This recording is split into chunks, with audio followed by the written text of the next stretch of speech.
blocks as we were finishing the heat introduction.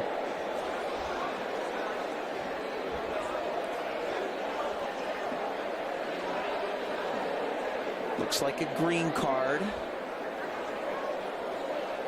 So stroking is good, as is the rest of the field. Our first double gun of the day.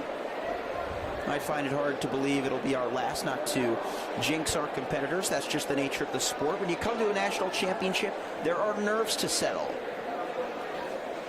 But these athletes have put themselves in the position to perform in prime time.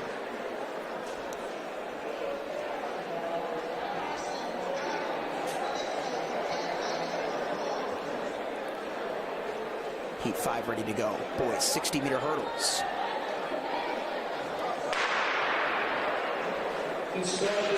This time they're away, and Stone Strokin is away on the near side in lane number 8. The Floridian cruises through and stops atop the bank. That was pretty smooth right there. 8:34, one of the faster times that we've seen thus far.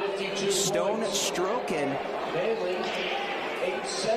who came in as the top overall seed, not by virtue of his pentathlon total, but his decathlon total. That's another interesting thing to consider about a lot of athletes. This crowd is only expected to multiply in bunches as we go, but Strokin's seed time coming into the seed marking, rather, for the pentathlon was 60.89. That's reflective of his decathlon capabilities that he achieved at the end of outdoor season. He competed at the New Balance Outdoor Decathlon, took 7th overall, so one of the best multi-event specialists in the nation, and we've got some more of them coming up in the next section. A lot of them taking their starting practices. Once they get these barriers off the track, we're going to take a little trip to distance land for the girls, then the boys' middle school 2-mile runs. We should be expecting a heat per gender, giving the athletes 20 minutes and 15 respectively for the girls and boys to complete their 3,218 meters. And then after that, we're going to resume with the hurdles for quite a while. A lot of semis for the middle schoolers, freshmen, and the national elite. And then the preliminary round for the championship hurdles. That's just a brief overview of what is ahead in the near future.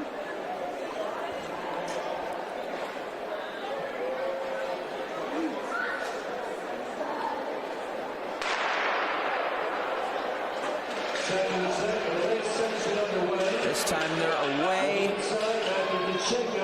Pretty dominant looking win right there. Was getting reeled in towards the end. That is Lingo, another win for BC Athletics. Dalton Lingo. So his teammate Max Takuna may still have the top time overall, but Dalton Lingo coming up to infiltrate the top of the rankings early on. 985 for 941 points. That concludes our 60-meter hurdles for our boys pentathlon. Their next event, currently scheduled at 11:45, will be the long jump. Again, boys pentathlon. Maddox Takuna should have the lead. Next event, scheduled for 11:45. Just having a look at that BC Athletics.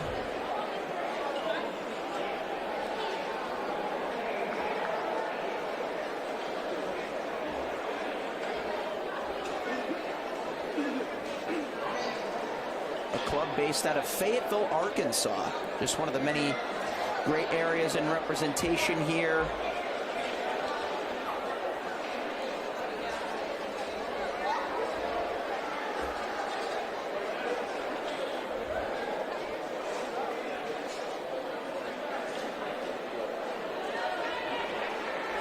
So you see on the bottom right corner of your screen, that is the exterior waterfall. Let's get a view of the entire field for the girls' 2-mile middle schoolers. Still bottom right, your exterior waterfall. And then the top left, again, I said 32:18. That is the starting line for the full 2 miles. So this is going to be equivalent to the longest racing distance that we see on the weekend. We'll have the championship 2 miles to come tomorrow for the varsity division. We'll get a chance to say hello to our field as they get set. We've got 16 girls getting ready to run in 6th, 7th, and 8th grades.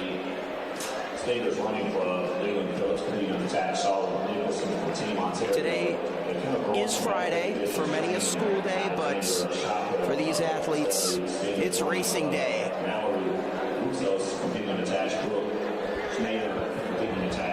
Camden, Rayloff from Fairfax Homeschool Athletics, Madeline Farnborough from Union Attached, Alabama from MileSplit Club, Abraham Saab from Rugby Middle School. As we get ready to release them, let's go ahead and meet the athletes. We got River Smith of Studley Stingers, Leyland Phillips unattached, Sawyer Nicholson of Team Ontario. We've got our northerly neighbors coming down to visit us here in VA Beach. McKenna Groen of Elevated Distance Training, Alexander Schoppel of Studley Stingers, another stinger in the field. Valerie Russo, unattached. Brooke Schneider, unattached. Camden Riva of Fairfax Homeschool Athletic Association. Madeline Cornwell, Ella Donahue.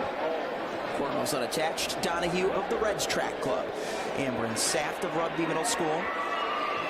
Amy Wilson, unattached. Sophie Whalen, unattached. Alyssa Fidele of Track 757, a name that I remember well from another competition that we've had the pleasure of broadcasting, the VA Showcase. Alana Sanier of Capital City Blazers, and Callie Brown, unattached. That's your field of 16 on schedule, not accounting necessarily for scratches. And so far, into this first lap, we got a couple of early, eager aggressors. So this will be exciting to see how they will push the pace. Just look at our second place competitor. That is McKenna Groen of Elevated Distance Training in the dark green. She was checking her watch multiple times on that backstretch. She might have been a little bit shocked at how quickly they were moving. Let's see just how quickly once they come through here. Around 75 seconds with 14 laps remaining. So that's our first quarter mile gone by. Our leader is Sawyer Nicholson, the Canadian from Ontario. Leyland Phillips, the unattached athlete, is leading the chase group. Nicholson wearing number 3, Groen wearing number 4, and then Phillips unattached. So if we have a look at some records that are up for grabs, the 2-mile run meet record set by Mason Fletcher in 2023, 10:14:09. Again, you just get a view of that massive gap. Our top two are around 50 meters ahead. Again, that is Leyland Phillips leading the chase group ahead of those pair of yellow jerseys. Those should be the Studley Stingers. It's Sawyer Nicholson commanding the operation in the early going.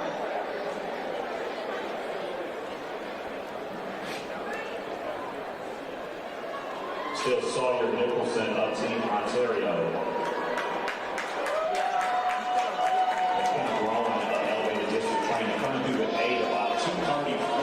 We're at a 2:34 split through 800 meters.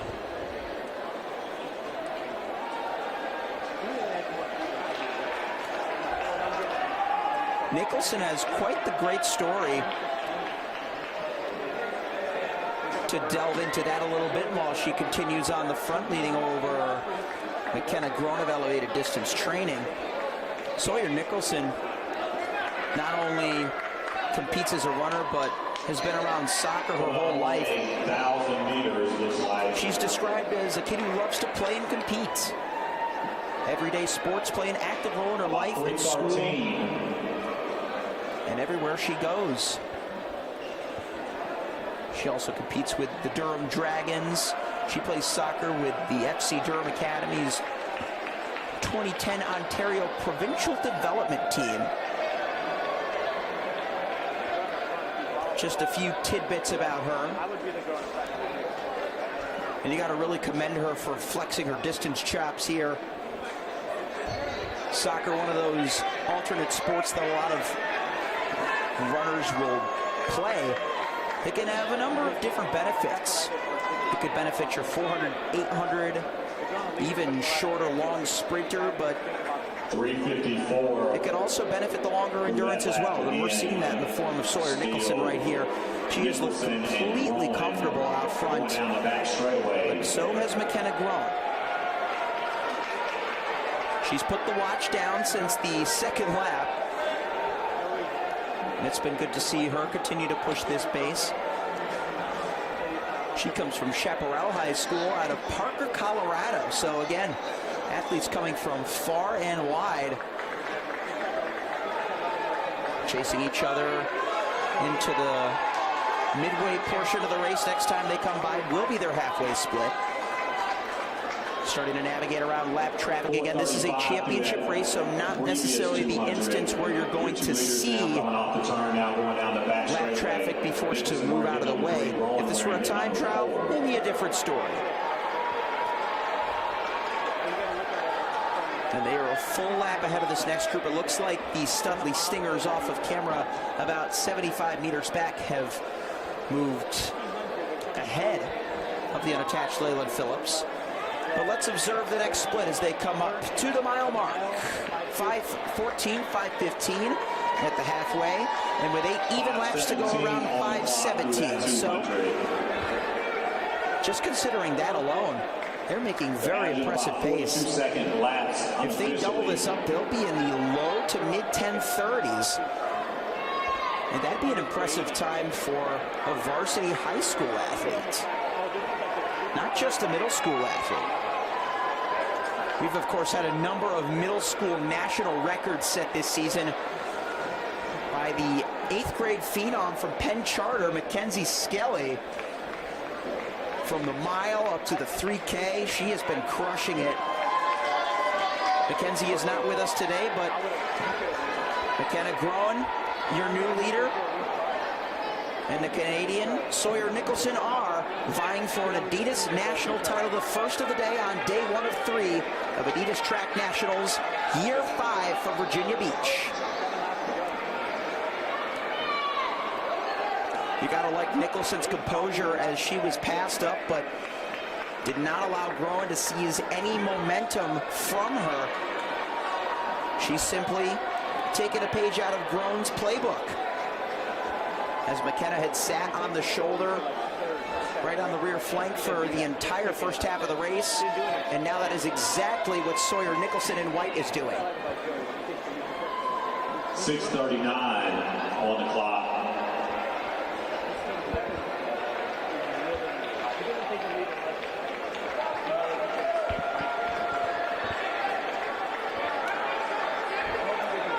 Once they come by next, they should be hitting the final kilometer, which will be 5 laps remaining. We'll get a sense of what kind of pace they're going to need to come home with a special time. Just beneath 7:21 for McKenna Groen as she leads into the final K. This is her longest race of the indoor season. She's been dropping some pretty scorching times, though, over the shorter distances. She's another athlete, having come from Nike Indoor Nationals, going 5 flat 55 in the middle school mile, taking 3rd. So she's already got All-American status to her name. Now can she collect her first national title? She was 4th in this race last year as a 7th grader at Adidas.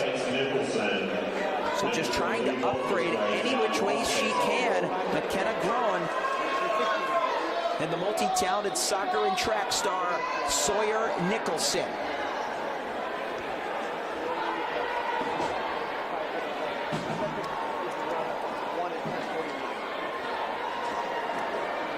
Now down. Nicholson starting to lose a little bit of ground here. Let's see if she can find a special time, though. McKenna Groen, whichever time she finishes in will be a personal record, as this is her first official track 2-mile run. She's run a 10:57 in the cross-country season, as she leads with less than 3 to go. And Sawyer Nicholson, if she can go after a 10:50.05, then she'll get her lifetime best. So again, let's keep those times in mind. We want to see some sub-1050s here, don't we? If you're cheering on from afar, why not make a little noise to spice up your morning? And you never know, maybe your athlete just might hear you from afar. Here comes McKenna Groen from over 1,000 miles to our west. Less than 400 meters to go. I can hear Sawyer Nicholson's crowd cheering for her. Again, they haven't traveled a stone's throw to get here to Virginia Beach. But Groen on the left of your screen, now starting to double lap competitors. This is a dominant effort by the 8th grader from way out west. Less than 300 meters to go. And just over a minute to get to the line and a new lifetime best.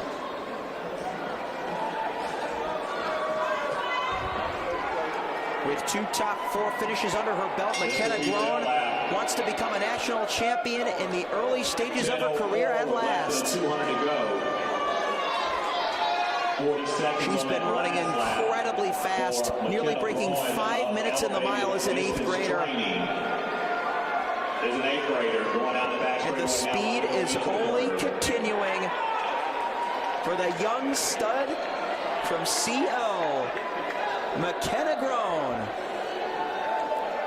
representing elevated distance training, coming back down to sea level here at Virginia Beach. She will cruise through to the finish line in a 10:41, running through the line as a national champion. 10:42.07. Sawyer Nicholson comes across in her first ever sub 10:50. She will take the silver. But McKenna Groen will open the morning with a stellar effort, winning by 6 seconds flat. 10:42.07 to 10:48.07. Well done.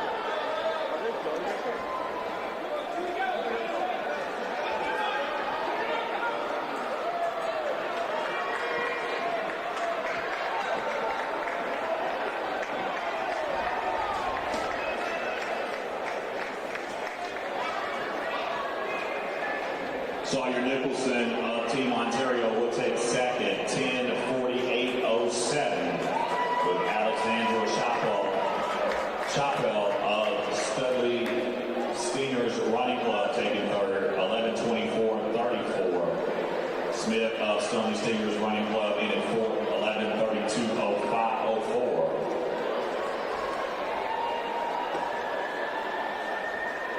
To put the times that we've seen into perspective, that 10:42.07, no, it does not break Mackenzie Skelly's brand new national record over the 2 miles at 10:14.39 for middle schoolers, but it does slot her into U.S. number 2 for 8th graders. So McKenna Groen really climbing those rankings, and again, she has not run this long of a distance in this shortened indoor season. Colorado does not have a true indoor season of track and field. In short, that makes her result all the more impressive.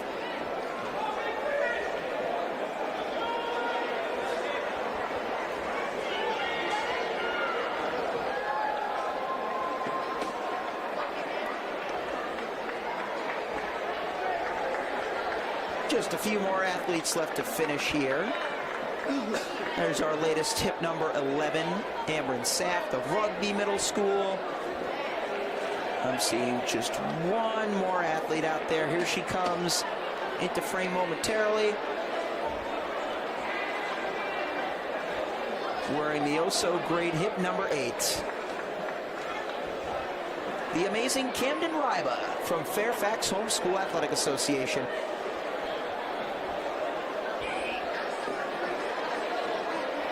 Awesome, awesome, awesome.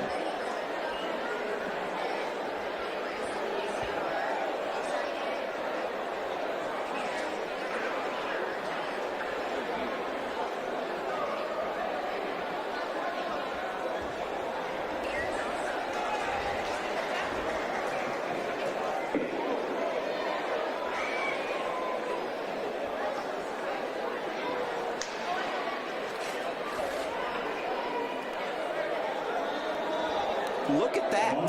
That's a lot of guys out there. Why, you might ask? Because we have got a 2-mile championship to crown for the boys in the middle school division.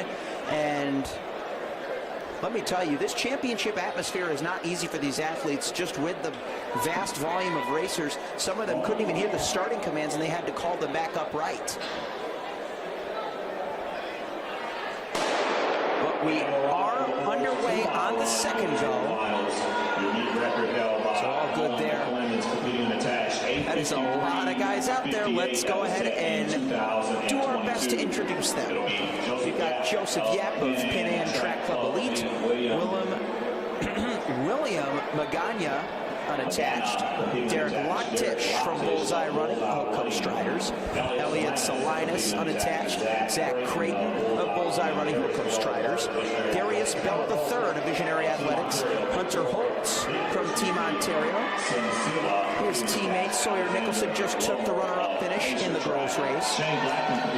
Victor Chinchilla, unattached, Alexander Lawler from Pacer Track, Shane Blackman, unattached, Alex Polino, Studley Striders, George Shipley IV, Visionary Athletics, Colin Chastain of Lee, Ethan Becker of Bullseye, Parker Phillips, unattached, Finn Dempsey, Wind Runners, Nate Kramer, Bullseye Running, Blake Wanamaker, not the same spelling as the iconic Melrose Mile, but W-A-N-N-E-M-A-C-H-E-R for those curious. He's unattached, Blake Wanamaker. Michael Ashworth and Durham Wells of North Durham. Charlie First of Port City, Kawika Lee Kaur of Track 757, Caleb Stubbs of Port City Track Club, and Kingston Clark Jr. of HR Hurricanes. That was 24 athletes that I just named to you, and they are already 500 meters in. That's how cooking these guys are moving out here this morning. Speaking of cooking, I'm not going to lie, the Adidas Track Nationals backpack went off this year. Yes, the social media puppeteers were teasing us like never before. They were rickrolling us, but once they released that backpack, I think all of the good order was restored. If you just so happen to get a chance to get your hands on the backpack, be sure to take a picture and tag us on our social channels at MileSplit on Instagram and, of course, at A-Track Nationals to help get the flow going on social media, get that interaction buzzing. Be sure to follow us if you're not already doing so. Our social media team is alive and active. We got the full crew for you. Our Austin Melius handling the archive and camera duties. Preston Merchant also on camera operations. We've got our Mark Dwyer, who's overseen a number of our state sites in recent years. Our head of operations today, Nolan Jez Hammer. So often the man of the hour at the Virginia Beach Sports Center. Had the tall task of managing an NCAA Division I championship just a week ago. And he's back here for one of the biggest high school meets in the nation. Let's not forget about our great photographers, David Wen and Mary Ann Magnant, bringing you all the best stills of the day as we take the first K. Very quick opening split right around mid-310s, I want to say, by my spotty memory. These guys are really pushing it. Tuck right there in fourth place. And now that we've set the scene, it is time to dive into this race, baby. Let's get it on. So, what do we got here? We got 6 guys out front. Pretty solid early pack. Our 7th place runner, just a few meters separated. He has not lost contact yet. Now let's get some IDs for you. I'm seeing hip number 3 out front. That's Derek Locktish from Bullseye Running. We can see his teammates right up there in the pack with him, running in 3rd and 5th. Zach Creighton is in there. Ethan Becker, Nate Kramer. Going down the back straightaway. All 4 of the Bullseye runners in the top 10. The top 11. As the field is starting to stretch out.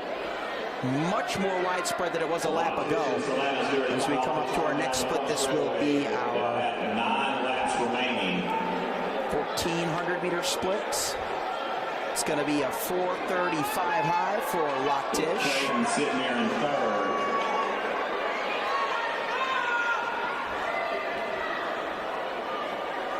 Our 3rd place runner is Zach Creighton, wearing hip number 5. Just a quick shout out. Not only do we have 6th, 7th, and 8th grade middle schoolers in this, but we've even got a 5th grader out here running with the fellas. That is Darius Bell, the 3rd of Visionary Athletics, not necessarily in the top group right now, but he has towed the line, which in and of itself is a big token of bravery. Elliot Salinas has had a brave run to this point. He is in 2nd as they hit the halfway point at around 5:15, 5:16. Bullseye now running 1, 3, and 4 as that red jersey they just went by was a lapped competitor. So down the back straight they go. You can see about 10 meters of separation between our top 2 and our 3rd place runner, and then another 10 back to our 4th place runner. Look over the left shoulder for Derek Locktish. Salinas just following his every step. Not easy to do, having to weave around the traffic, but Locktish knows this track well. We've seen him run at the VA Showcase. He may be young, but that don't mean he ain't experienced. He's an AAU Junior Olympics bronze medalist in the 1,500 meters after all. And he won the VA Showcase at the same distance. He even took the bronze in the 800, so he's got a whole lot of great credentials to his name. Mr. Derek Locktish from the Bullseye Running Hope Coast Striders out of Columbia, Maryland. Looking to issue a wire-to-wire effort. 6 laps remaining. What about Elliot Salinas, though? Still hanging tough in 2nd. Representing Andrews, North Carolina. He's running unattached today. But he's set an 800 PR this season of 2:14.09. And he's even gone as quickly as 10:20.84 over a 3,200 meters back in the cross-country season. So given that and the pace that they were running through that opening half, right around 5:16, which was a little bit behind where the girls were, you have to think that he has the ability to negative split this race. Negative split for newer fans of track and field essentially means you run the back half of the race faster than the first half of the race. So we'd likely need to see a sub 10:30 finishing time in order to achieve a negative split in this race. And Locktish, his championship distances from what we've seen in his early going are the 8 and 15, so he could very well have the closing speed to kick it hard for a big negative. According to his MileSplit profile, he's yet to run an official 3,200 or 2-mile race. So he's just got to trust every ounce of skill that he has in his arsenal. Still Locktish. He does have the superior 800-meter speed, having gone 2:06 at his lifetime best. And so will that benefit him coming home? He's really extending his stride. He looks so confident, just absorbing the banks of this track.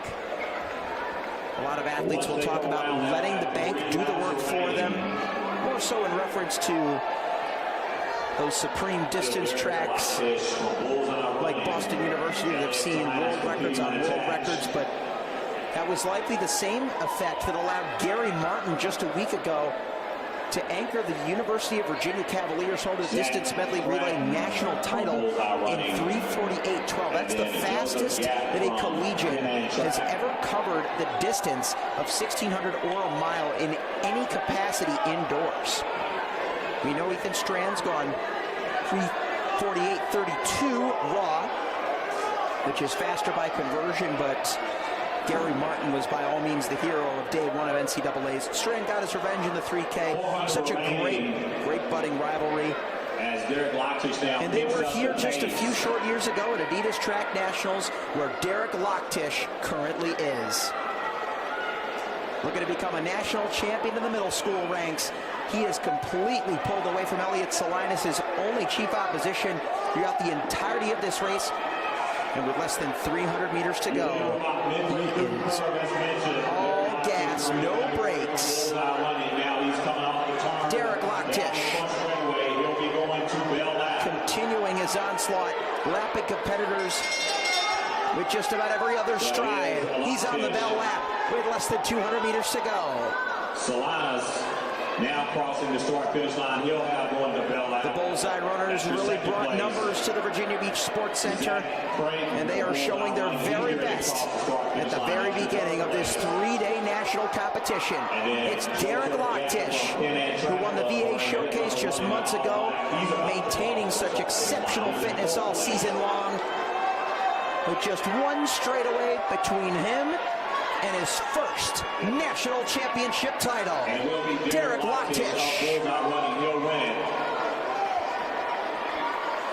Locktish's time, 10:18.29. How about that for a 3,200-meter 2-mile debut? 10:18.29. And man, oh man, while we were looking at the clock, some of the other competitors thought they were done. Elliot Salinas is done. He comes up to high-five Locktish after the race. Looked like Creighton got in for third. And then our fourth place finisher, in fact, Stubbs, he got up for second. Beneath our radar, Caleb Stubbs of Port City Track Club. First time we've called his name since the introductions. There it is, 10:27.12. Just within 10 seconds of the big kicking Locktish. Salinas at 10:30.06. Will take third. Again, he's yet to run that distance that fast on the track this season, so an indoor PR, always a good thing to go by.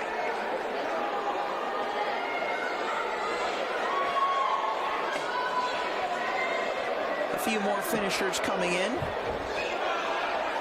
I see just about 5 more after this, maybe 6, maybe 7 if I missed another.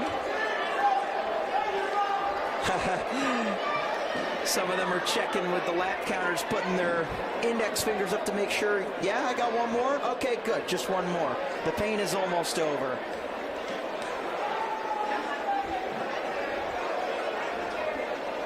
A lot of these guys, before they know it, will be running this pace like an easy stroll in the park. It'll just be part of their weekly mileage, but this is where you've got to build that starting point to prove that you could do that. If you can't run this pace at all, then how do you expect to ever run it easy? It's all part of the growth and learning process of becoming a lifetime runner. A mindset that many runners will attest changes their lives.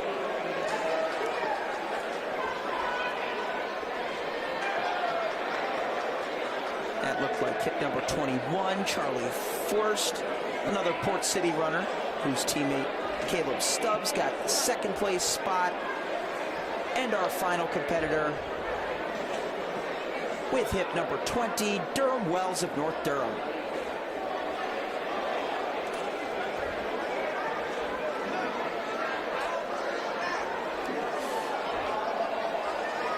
So, having a look at where we are in the schedule right now, we just wrapped up the boys middle school 2-mile run.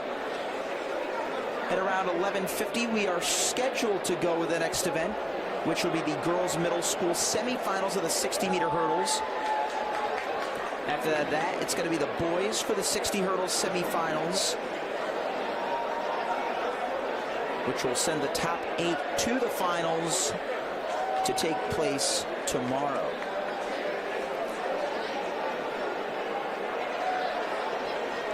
Here are our young ladies that will be participating in the next event. Let's just have a look once more at that schedule, just to give you a sense of what to expect now that we've moved a little bit deeper into the program. Nearly a full hour in, about 45 minutes since the start time of Adidas Day 1. After the middle school, we're going to do the same procedure for the girls' freshman 60-meter hurdles, and then stick with the ladies for the National Elite semifinals. And then the championship prelims. So basically after middle school, once we get to the high school, it's going to go by girls for the rounds of the hurdles, and then boys. So it'll be gender, not class. There are other events, for instance, the 60-meter dash, once we get to that program in the mid-afternoon, where we will run girls and boys freshmen, girls and boys national elite, and then girls and boys championship. So that's what I mean when I say by gender rather than by class. If that confuses you, Adidas Nationals has its own website, adidastfnationals.com/schedule, on your smartphone device, hands-free tablet, whatever you're working with. Simply refer to the schedule to get full clarification. Our athletes trying to figure out the barriers. A couple of them getting practice starts in, got to nail down those step patterns over the short, high barriers. I believe they still use the 30-inch height for all hurdling events at the middle school level. I remember back in my good old modified days, that's how it was. They step them up to 33 inches once they reach high school, but they're still youngins, still in middle school, so no rush to get to the big stuff. The mile lines from Hampton City Athletics. In lane 6, Sophia Davis from Cleveland Express. In lane 7, Malia Atkins from track 757. In case hurdles aren't your thing, of course, we're going to have some more once we finish the hurdles. Once we finish the 60 dashes, we're going to have some 800-meter runs for the middle schoolers. We're going to have some 800-meter relays for all divisions, some finals for the middle schoolers for the 4x2, and then the National Elite and Championship prelims for the 4x2. We'll close the program out with pentathlon 1,000, the final event of 5 of the boys, the DMRs, distance medley relays, and the mixed 4x4. Her best jump, 36 feet 5 3/4 of an inch. That's 11 meters. Just a good sense of what you should expect on tap. Adidas Indoor Nationals. 36 feet 2 1/4 inch. That's 11 meters 03. And then Reagan Melakar competing in attached to her third best mark at 35 feet 11 3/4 of an inch, 10 meters 97. So that's an update your top 3 marks in the girls triple jump for the National League.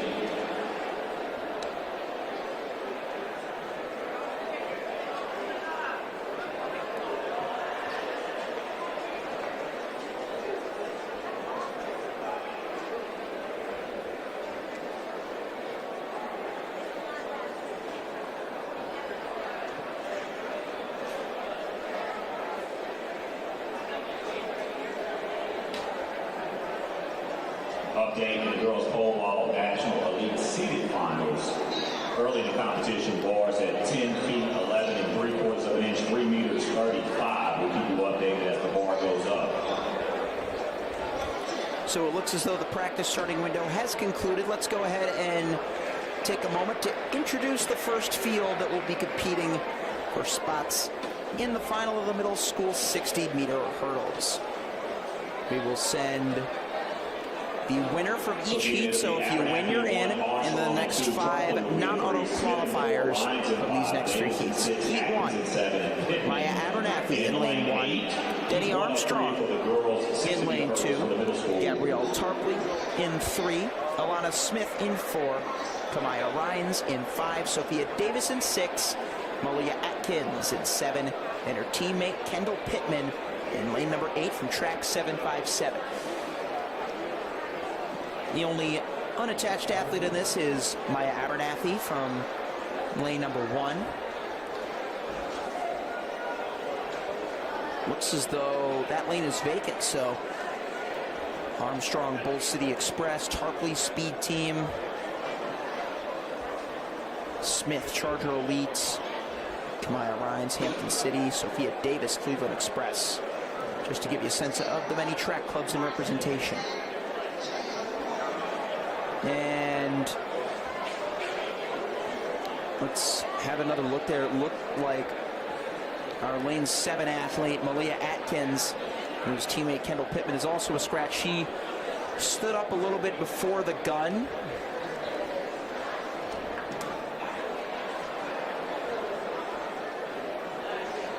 An official having a word with her that looked like a yellow card or a green card. I think the yellow was on our side. Armstrong, Tarpley, Smith, Rhines, Davis, Atkins, and Pittman, 1 through 8. Either way, that's great maturity by her to recognize the unsettled nature of her blocks. Whenever you feel something is wrong, she's going to be running without them here. Interesting. And so they get underway on the second go. That is lane number 5. Getting the auto cue is Kamaya Rhines, the 7th grader. One of the younger athletes in this field. 9.53. Elena Smith of Charger Elite will take second at 9.66. A nice emphatic little hand clap. Smith from Charger Elite will secure the 2nd place spot. So as now we'll go to Heat 2.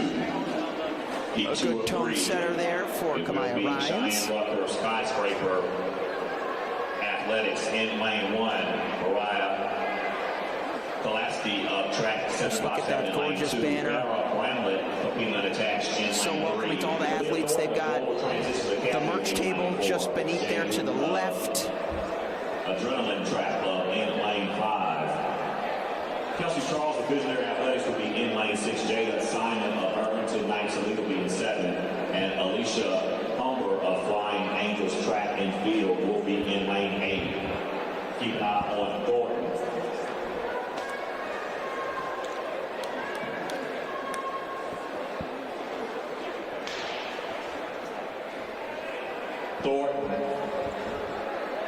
Thornton, your top time coming in at 9.43. So in this second heat, again, if we consider the idea that there are 5 non-auto cues, then essentially Armstrong's 11:68 that you see there from Bull City Express is the bubble time. So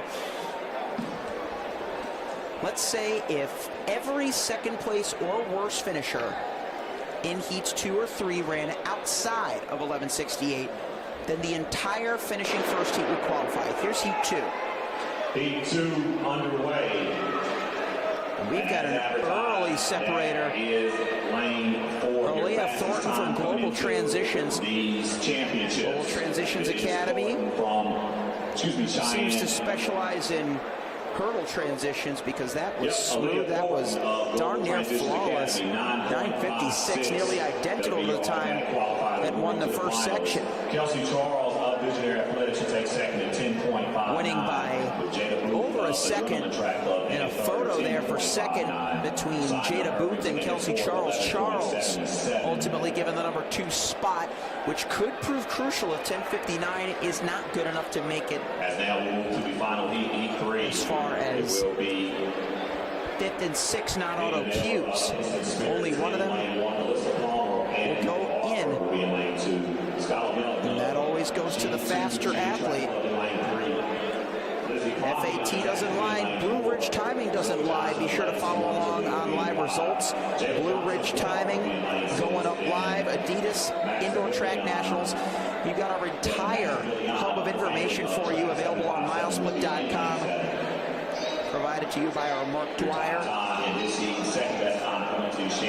Containing live results at 9.7. We've got our live stream feed. That's one of the many ways that you've likely found us here on your Friday morning, soon to be afternoon. Friday morning, soon to be afternoon, soon to be Saturday, soon to be Sunday. Again, 3-day competition. But again, your information hub available to you on MileSplit.com. Even has full event previews of some of the top events to look forward to at the high school championship level, a level that many of these young middle schoolers strive to get to by the end of their varsity careers. This is the final section. We've got Mina Naller, Alyssa Palmer, Skylar Melton, Lizzie Crombie, Zoe Johnson, Jayla Johnson, and Maximiliana Brandon. Final heat as they come down. Getting a good view of them. A couple of athletes a little intimidated by the barriers, but attacking them with great strength. Coming into these championships. That's Lizzie Crombie running on attach. She goes 10.01 to secure the win. 10.43. Lizzie Crombie will be your automatic qualifier going through from the final heat. Will collect the big Q. 10.43. Melton from looks like both of our photo finishers from heat number 2 will be good. As that will be your top 3 with Brandon in at 4th, 11.22. We will keep you updated as to what the bubble ultimately becomes. 12.81. In the meantime, let's get you back to the starting line for the boys in the 60-meter hurdles middle school division. To the boys, the same rules will apply. We'll have just 3 sections, just 1 heat winner, and 5 non-automatic qualifiers. Miller from Hampton City in lane 1. The finals for this event towards the very beginning of our program tomorrow, around 9:20 for the girls and 9:28 for the boys. So in less than 24 hours, our qualifiers will be competing for national championships. Bernie from track 757 will be in 6, and Khalid Zahir from Irvington will be in lane 7.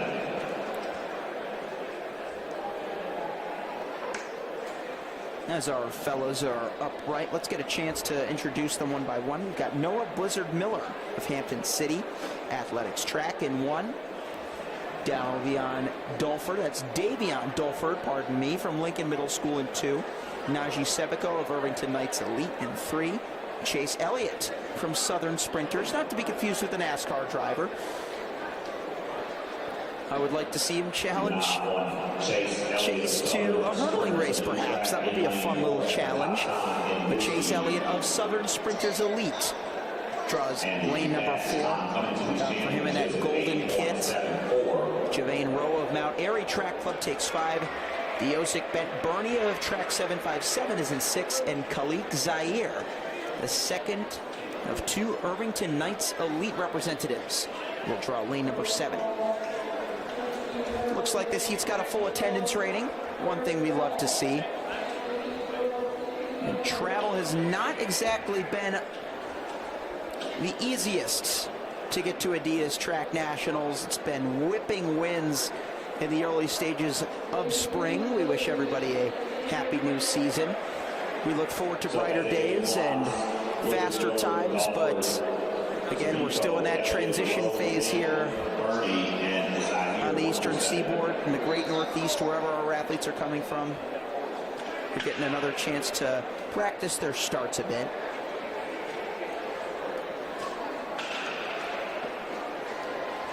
That'll allow me to refer to a couple of events that you should definitely look forward to today.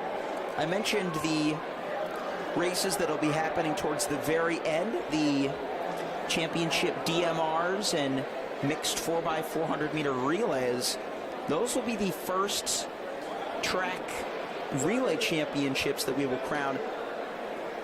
The first individual championship will be given to our top pentathlete, which, if you ever just so happen to find yourself at a small place called Stillwater High School in upstate New York, is called Pentathlete Supreme by yours truly, the public address announcer.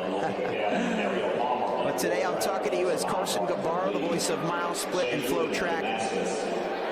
Happy to bring you all the coverage from atop our broadcast area at the Virginia Beach Sports Center alongside Austin Melius, Preston Merchant, Mark Dwyer, David Wen, Marianne Magnant, the entire crew, not to mention the countless technicians behind the scenes. We are here to bring you the action. Another big event that'll be setting the stage for something special is the Championship Boys 4x200 meter relay. I'll explain more of why that is after our first heat of hurdles. In their blocks. Win and in. Boys Middle School. Heat 1. Chase Elliott. Southern Sprinters Elite. That was Chase Elliott of. Takes it convincingly, 895. Southern Sprinters winning that. And it'll advance him onto the final. Southern Sprinters Elite. Make sure you keep an eye out for them in those gold, black, and green kits. I recall we got to see a lot of them at the VA showcase. In Heat 1, next up will be Heat 2, as they get their blocks set. It'll be Keon Bowens of HR Hurricanes in lane 1. They don the Jamaican flags on their jerseys. And their philosophy is simple. It's about believing in the people who can push you further, but most importantly, it's about believing in yourself. A lot of athletes that live in the DMV that may have Jamaican background have that track club as an avenue to get that unique hands-on experience. Just getting to speak with many who can come from that background. I've had many conversations with Olympian Sanjay Ayer this season, who's put on a number of international showcases across the Northeast, and he'll tell you time and time again the culture that track and field provides on the island. We'll get to witness that in just over a month at the Penn Relays, another one of our great big broadcasts that we bring to you on MileSplit and FloTrack. But Southern Sprinters Elite bringing it to us at Adidas Indoor Nationals. Now that we've digested fully heat number 1, let's see what happens in heat number 2. This is Blake Rankin of True Runners. And he eased up towards the line. That's a smart move by Blake. A veteran move, if I will, by the 8th grader. Though you might want to go for time and a good lane draw, he didn't need to. He still ran the fastest time thus far, 8:76. And slowed up towards the line, knowing he had the automatic qualifier. That's called understanding the assignment right there. Blake Rankin. As now we'll move on to the final heat. It'll be Heat 3. It will be Julian Rogers of New Orleans Metro Star. Xavier Del Val takes second in that heat, just outside of 9 seconds flat, so we'll be assessing that as far as positions in the final goes. Here's another look at the full scores from the previous section. Bowens, Keon Bowens of HR Hurricanes. If we call your track club's name, we say hello to you. If we don't call your track club's name, we say hello to you. Far and wide. Baton Rouge Jaguars in lane 4, coming in with the second best time in the Our audience is our pride and joy, as are our athletes. We enjoy giving you the closest lens that we can to their success stories.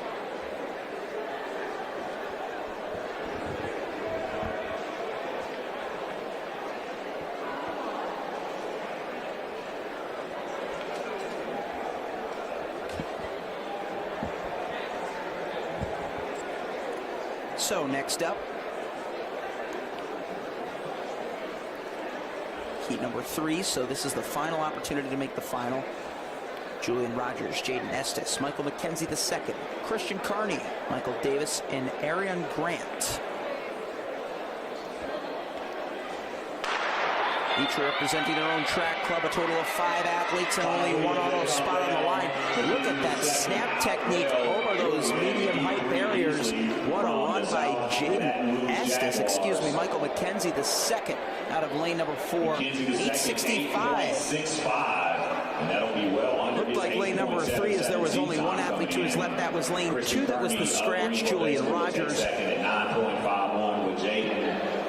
Estes will have to settle for third in this heat as Christian Carney from Greensboro Day School came up to get him at the end of that heat, but an 8:65 will give Michael McKenzie II the top seed heading into tomorrow's 60-meter hurdles boys middle school final.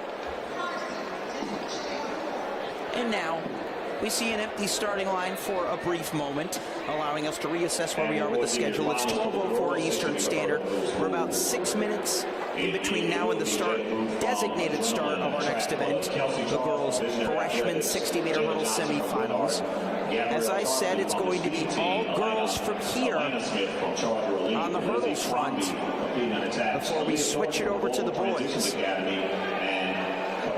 From Hampton City Athletics. So it will be Booth, Charles, Johnson, Tarpley, Smith, Crombie, Thornton, and Rhines. Your finalists for the middle school girls 60-meter hurdles. Top time going into the finals held by Rhines from Hampton City Athletics at 9. We do have an update as far as our official finalists go. Our girls finalists that we'll expect to see tomorrow. We'll have Aaliyah Thornton. We'll have Kamaya Rhines, we'll have Lizzie Crombie, Alana Smith, Gabrielle Tarpley, Jayla Johnson, Kelsey Charles, and Jada Booth. And get this, the 10:59s both advanced. Kelsey Charles and Jada Booth, our suspicions were correct. They had just enough to maintain. Well done. And now for the fellas' verdict.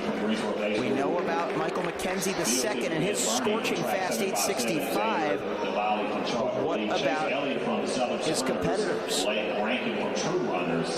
Blake Rankin advanced, Chase Elliott advanced. They all won their heats. And then the little Qs, Xavier Del Val, Diosic, Ben Burney, Christian Carney, Jaden Estes, and Khalid Zaire. So those will be your 8 finalists in tomorrow's boys 60-meter hurdles for the middle schoolers.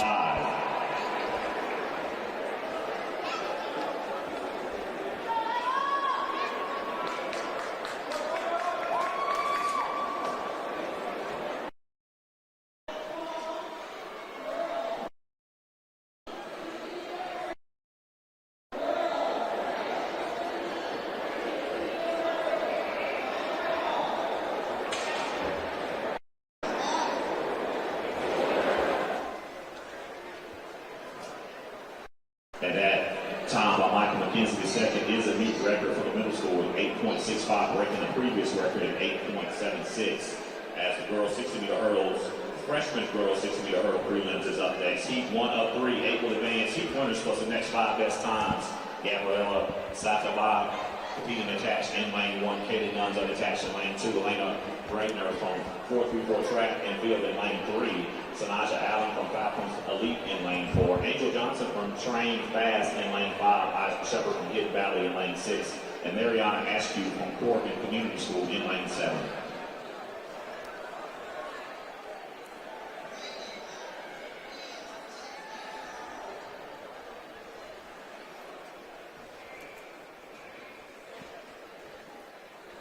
Back to the high school divisions we go. This is the freshman girls 60-meter hurdles.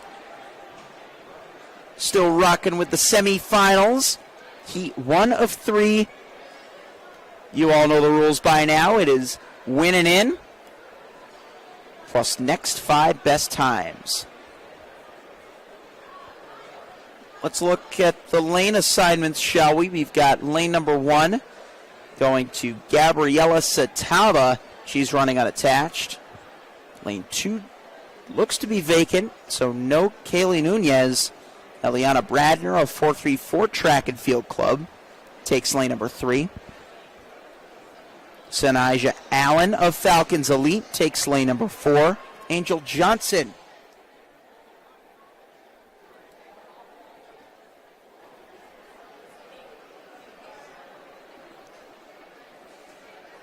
from Train Fast Athletics is in 5. Lane 6, Isley Shepard of Hidden Valley, and then Mariana Askew of Corvian Community School.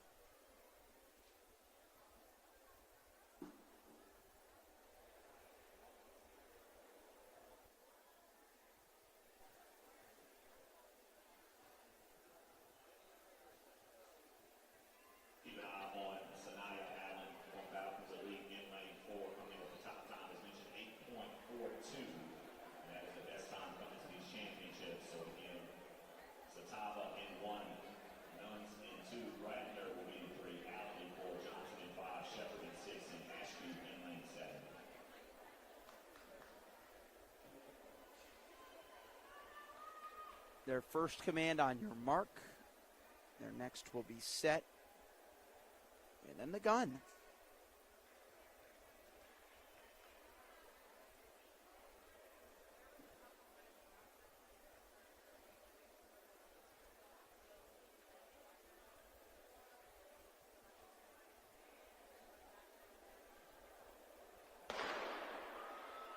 And they're underway this time. Good battle between the exterior lanes. On the nearest side, that's lane 7. Mariana Askew from Corbion Community School. She'll go 9.08 for the win. Pretty sizable advantage. Sanaya Allen from Falcons Elite, just behind a 9:36. Eliana Bradner, rounding out your top 3 again. If we look at the 5 fastest non-auto qualifiers, setting that barrier at 10:37 for Sataba, that is the bubble time right now. So keep that in mind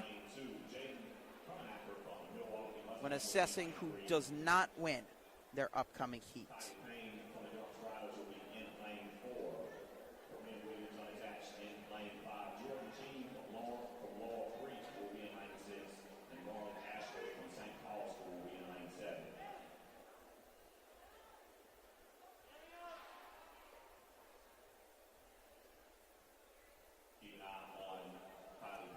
So at 10:37, the bubble time, let's meet our second heat as we move forward. We've got Liliana Zwinge from Tamarack. She's coming from all the way in upstate New York.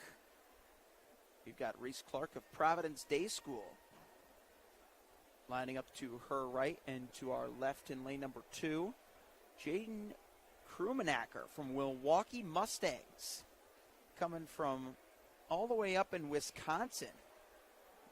Yet another lengthy trip made all the way down here for Adidas Nationals. We've got Kaylee Payne of Durham Striders in 4, Corinne Williams, she's unattached, she's in 5. Jordan Cheem of Laurel Creek in 6, and Marley Ashford from St. Paul's School in lane number 7.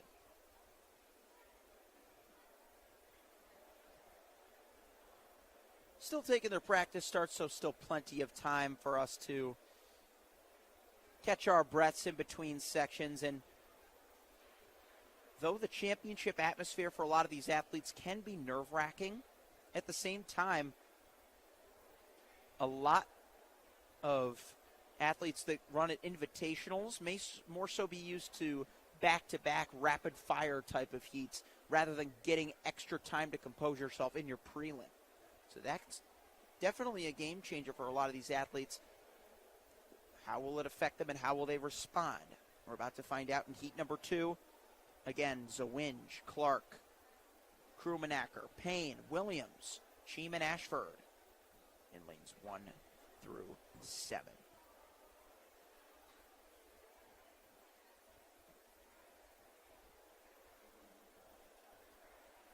Right there, third from the right, Jaden Krumanacker from Milwaukee Mustangs puts her right hand skyward. Something might have been wrong with her block. Something might not have felt right. Either way, she puts her hand into the air. And the officials will wave it off.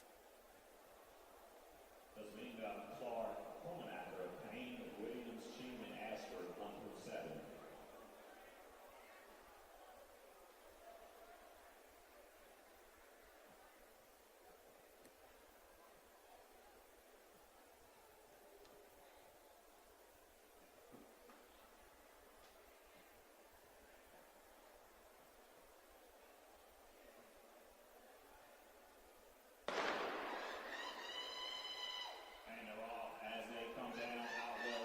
Look at this dominant effort by Kaylee Payne of Durham Striders, leaning at the line. She's going for time. Kaylee Payne stops atop the bank, freezes the clock at 8.88. A very nice result there. That was faster by my raw memory than they went in the first heat. We're going to assess all compiled times as they come up on your screen, but a huge showing by Kaylee Payne of Durham Striders.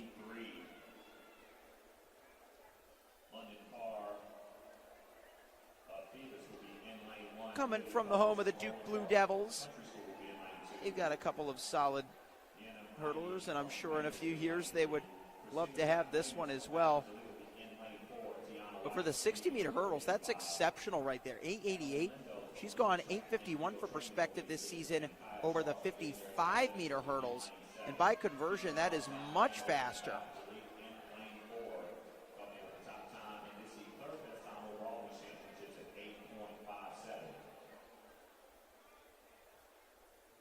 So Kaylee Payne really setting herself up nicely. She did, in fact, win the Adidas Outdoor Nationals high hurdles for the middle school division. An incredibly quick high hurdler. She even took third in the long jump at last year's Adidas.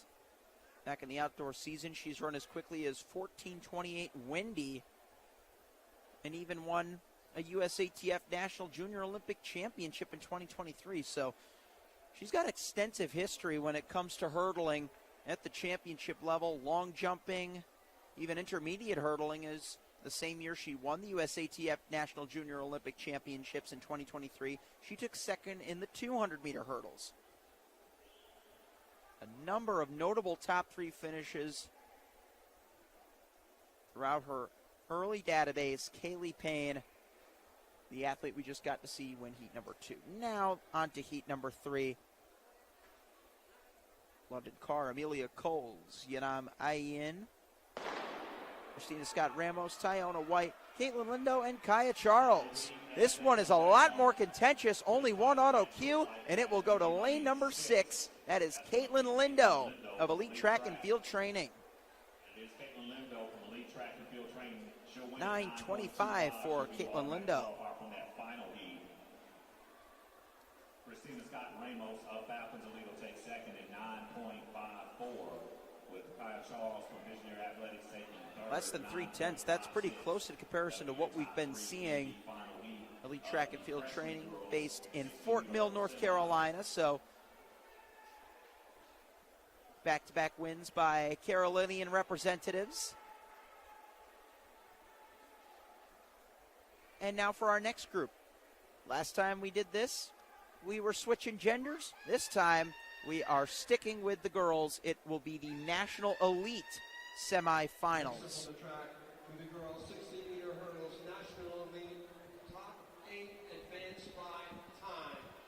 The meet record is 8.75, set last year by Jenna Marie Thomas, and that could be in serious jeopardy as there are about 5 young ladies who have run faster than that this year. 11 preliminary heats. In heat number 1, in lane 1, Misa Samuel of Corbian Community. Lane 2, Ayana Johnson of 434 Track. Lane 3, Ava Hewlett, Mineral Ridge.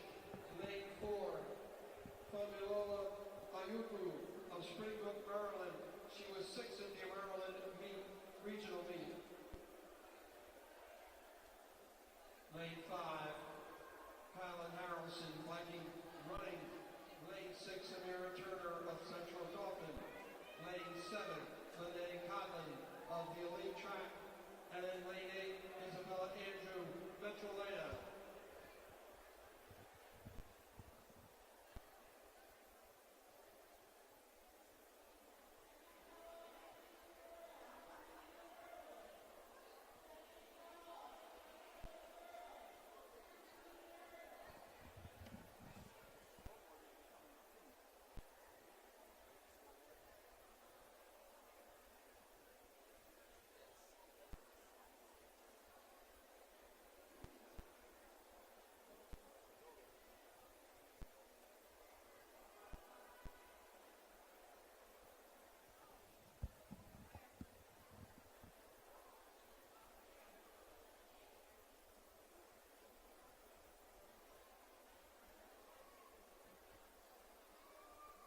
double gun in our first heat of National Elite Prelims.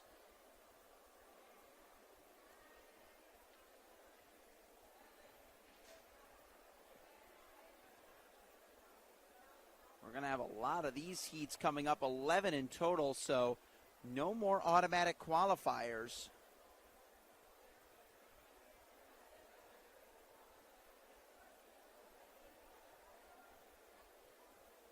It'll be the top 8 compiled times from these next 11 sections that will advance.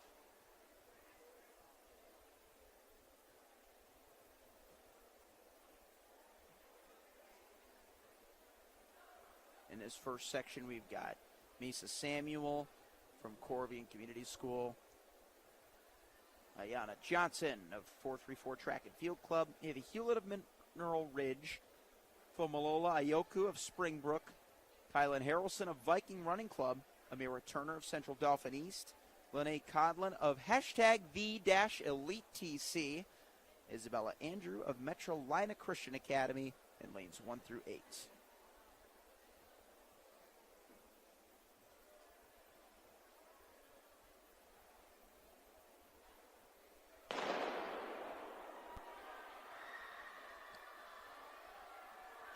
Here we go. This one is going to be tight. It's all about time. It is lane number 3. That will take it at the end. That's Ava Hewlett from Mineral Ridge, 9.17 for Hewlett.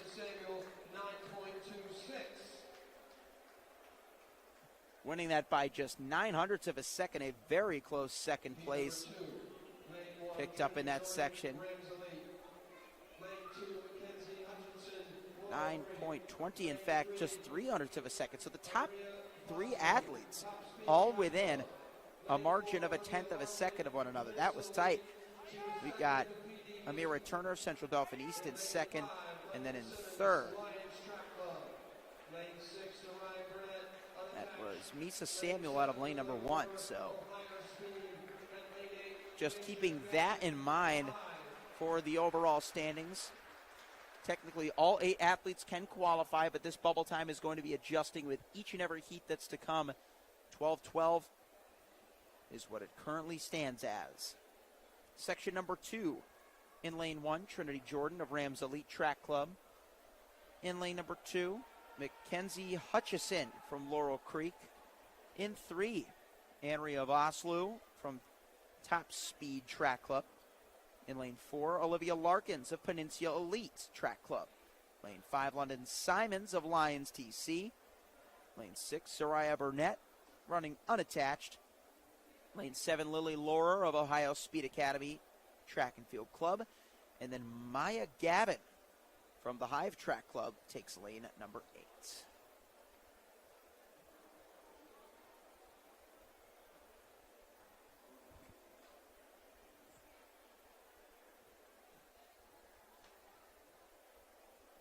And Trinity Jordan, Mackenzie Hutchison, Andrea Vosloo, Olivia Larkins, London Simons, Zariah Burnett, Lily Laurer, and Maja Gavin.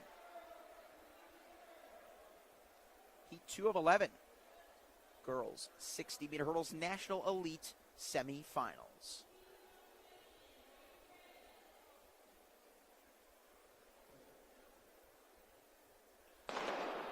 All away cleanly on the first go. Good reactions, good starts by 4 and 6. Now surging ahead is Zariah Burnett, the only athlete without a track club to her name. Doesn't matter. Putting her name on the map with an 8.98 and a win in her heat at Adidas Nationals.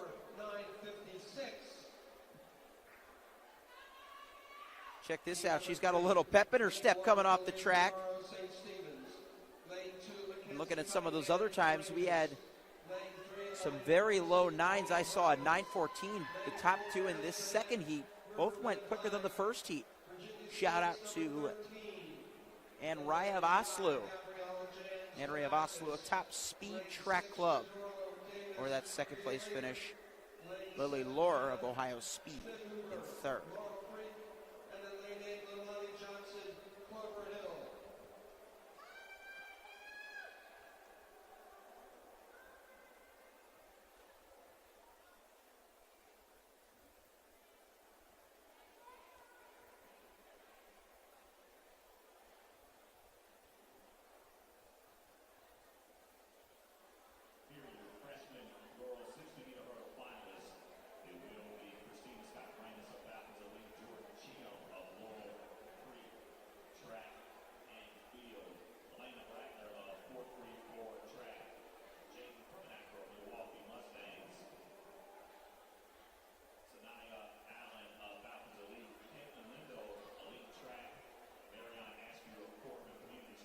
Let's meet the third section, shall we?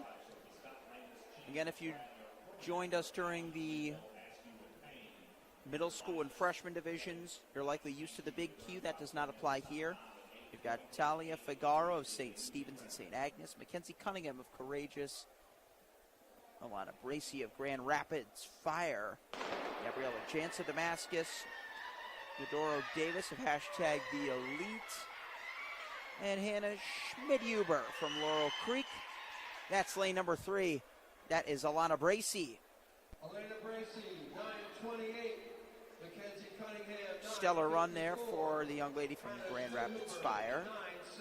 9:72. Check this out. We got a little triple jump clap action in between heats. There are the results. 9:28 for Bracey. And back to the runway we go. Track and field, ladies and gentlemen. That was a good board. Might have left a few inches on it, but still a legal jump nonetheless in In lane 4, in lane 5, Cody Mallett, Bullis. Lane 6, triple. Floyd, Firelands. Lane 7, Tessa Trujillo, BC Athletics. And just like that, we're back on the start line for another section. So what we've seen thus far, only one sub-9. That was in the second section by our winner, Zariah Burnett. Heat number 4 features Marley Bellinger from Leander Spartans in 1, Jocelyn Bowen of New Lexington in 2, Isabella Sotelo unattached in 3, Ava Milley of Pelham in 4, Cody Mallett of Bullis in 5, Ariana Floyd of Firelands in 6, and Tessa Trujillo from BC Athletics in lane number 7.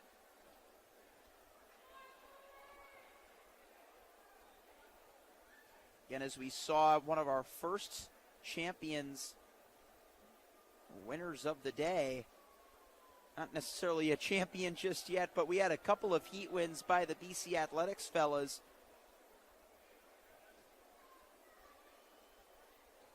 Maddox DeCuna, one of them, had the top overall mark in the 60-meter hurdles to set the tone in the pent. Tessa Trujillo, not going for the pentathlon on the girls' side today, but she'll be on the near side. After a roar from a big leap, this quintet is underway. Great acceleration on the far side by Isabella Sotelo, the unattached athlete in lane number 3, your 4th section winner in the girls' national elite 60-meter hurdles. And look at that, another sub-9, 8.99.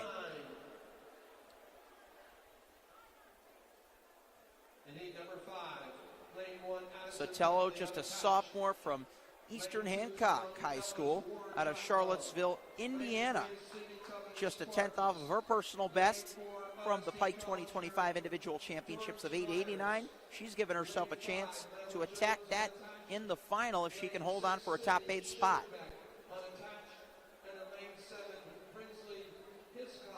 Looking to join the conversation for the finals, we've got this next group of athletes scheduled to go in lane number 5. Again, we're reading the full scheduled lists of athletes, as some may report in as scratches, vacating their lanes. Whatever the reason may be, we're not worried about that.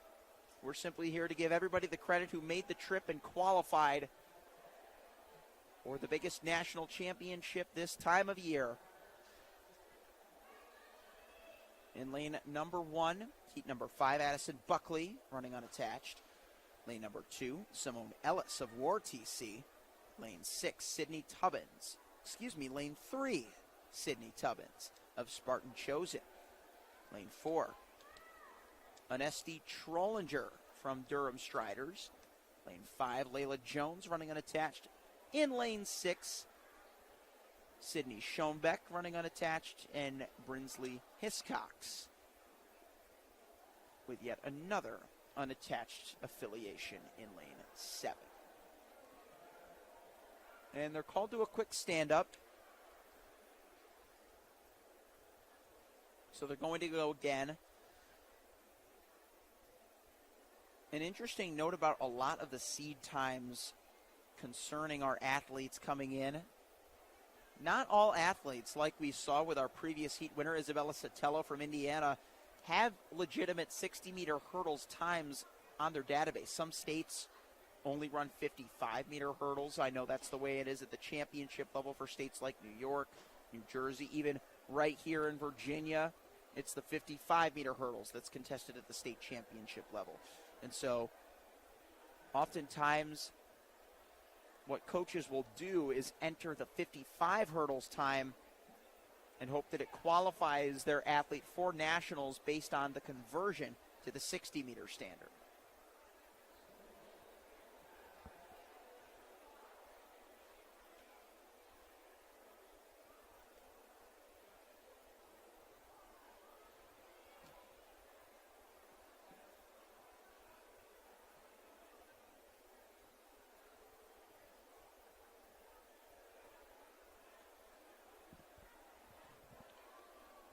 Looks like lane 5 and lane 8 are vacant.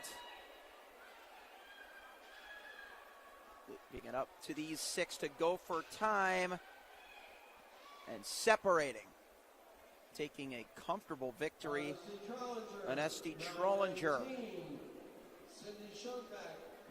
9.19 for a Durham Striders sophomore. There were a couple of juniors and seniors in that race, but nice to see the younger athletes continue to thrive. We've already seen what the freshmen,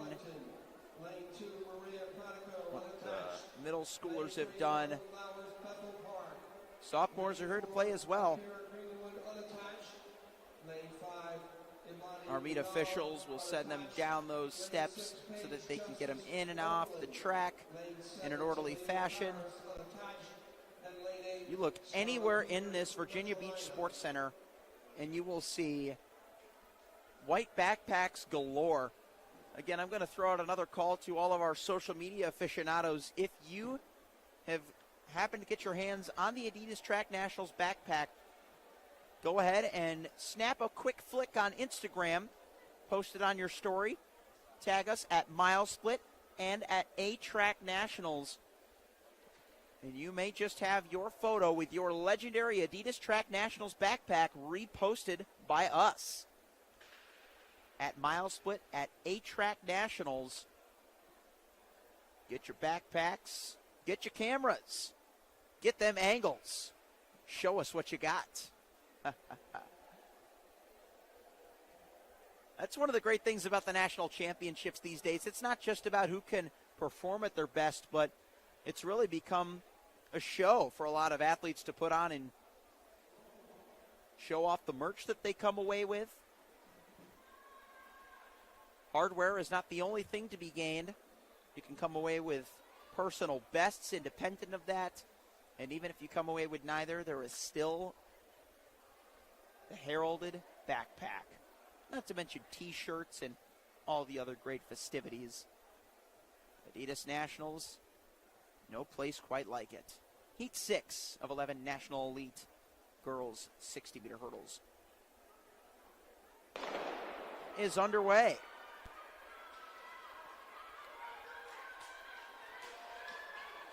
And as they come to the finish, we had a big stumble there in lane 3, opening the door to some of the middle lanes. A nice run by Paige Justice out of Oberlin Spikes in lane number 6.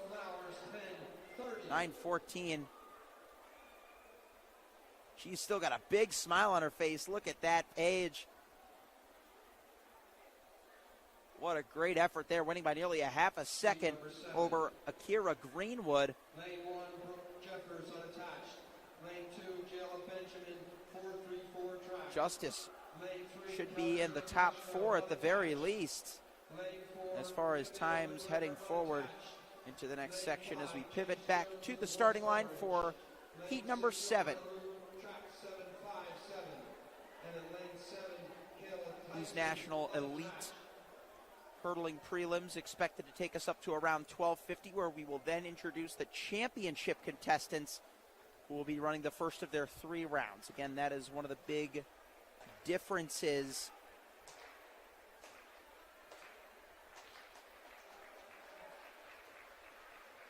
in between the non-championship divisions and the championship divisions.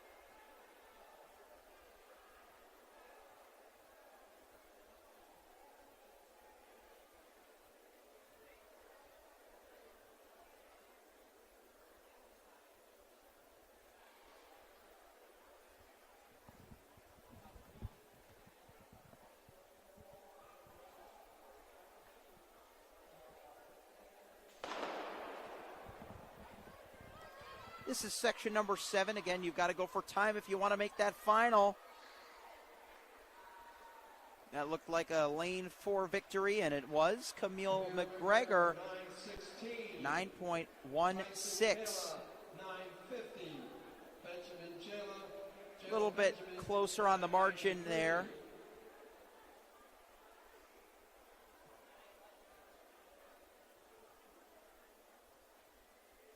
Scheduled to run in heat 8. Lane 1, Alexis Lewis, Laurel Creek. Lane 2, Taylor Kulo, Norfolk Academy. Lane 3, Elizabeth Sabalski, Neff Maverick. Lane 4, Anya Knight, Suitland. Lane 5, Audrina Chu, War. Lane 6, Lauren Pearson, PWE Panthers. And in lane 7, Spur of the Tour, CMIT Academy.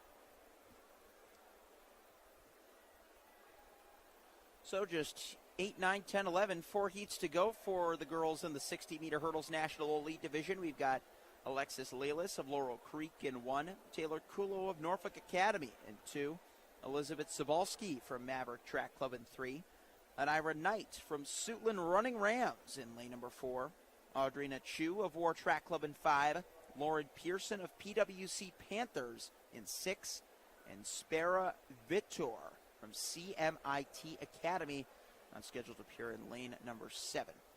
It's looking like all 7 lanes are filled as designated. Officials telling the athletes at their own pace to keep their hands behind that white line.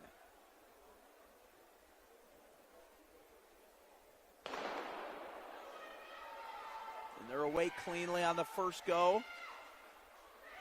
We've got a comeback coming in lane number 5 at the line. What a run. Audrina Chu over Anira Knight. And a new fastest time, 8:88 and 8:93. That is setting up for a potential showdown of a rematch. Chu of War, Knight of Suitland, both very likely to advance.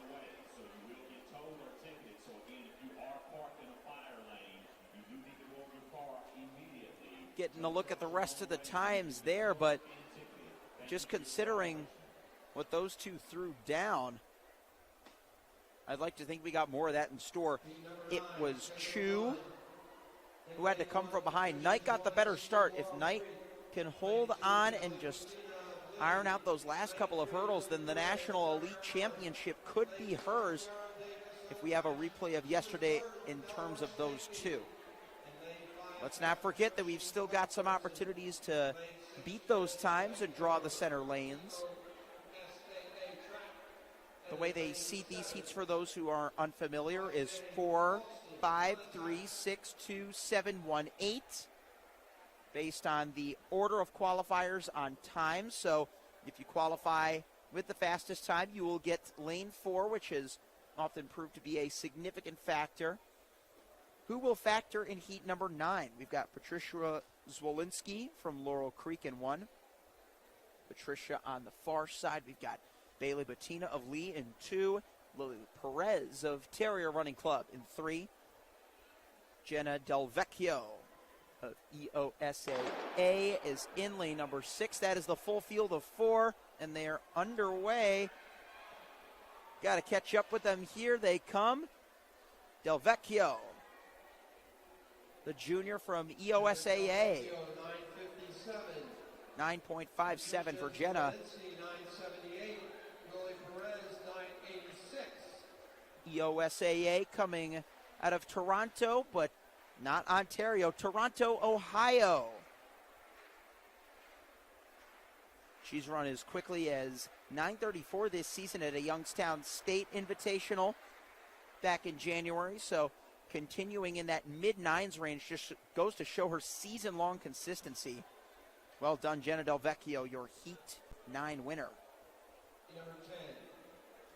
Just 2 heats to go.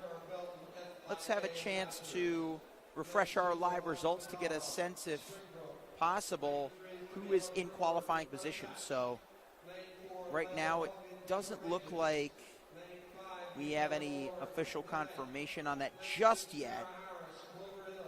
But if I had any 2 cents to offer, I would say break 9 and you're in.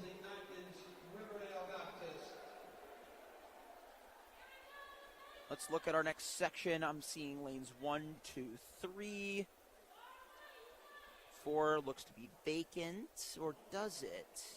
I think it is not. So lanes 1, 2, 4, in fact. Lane 3 is the vacancy. Just had to clarify that. We've got 5, 6, and 8. So Kara Belton, Malak Fadlala, Layla Hawkins, Michaela Moore, Kara Harris, and Mackenzie Atkins. They are underway. They are fighting it out, but uncontested through to the line. Bit of a stumble there out of 5 by Moore, but Layla Hawkins with a clean run. Hey, there it is, 8:92. What did I say? You got to break 9 if you want to make that final with comfort, and Layla Hawkins has done just that in section number 10 of the Girls National Elite 60-meter hurdles.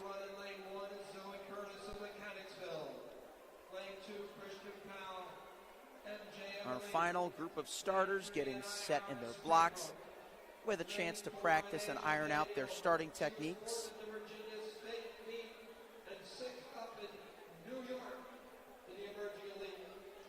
In lane 5, Catherine Cushing, unattached.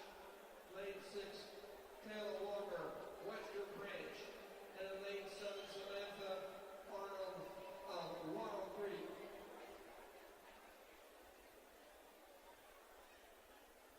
Let's have a look at the field now. Our final group of final eligible athletes. It is Zoe Curtis of Mechanicsville. She'll be in lane number 1, although it looks like lane 1 just might be a scratch. Christian Powell of MJM Elite in 2. Anaya E. Harris of Springbrook High School in lane number 3. Curtis is in fact on the line from Mechanicsville. She's in 1. In lane number 4, Anaja Daniel from Peninsula Elite Track Club. Down in the golden lane in this final section. Catherine Cushing unattached in 5. Taylor Walker, Western Branch in 6.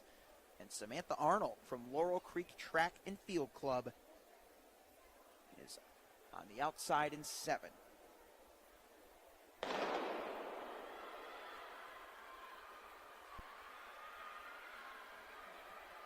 Here they come to the line. This is lane 4. Very comfortable. Cruising through. That's Anaja Daniel. 9.17. Walker, 942. Zoe Curtis, 968.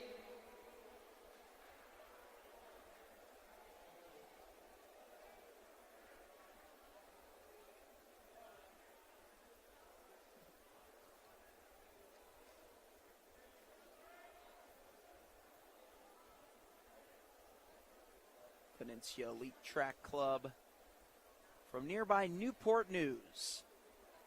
Just a reminder to the extensive talent that lies within the Hampton Roads region. Once again, we see an empty starting line, but it will soon be filled by the top hurdlers on the entire weekend that'll be vying for spots in the semifinals of the championship girls 60-meter hurdles.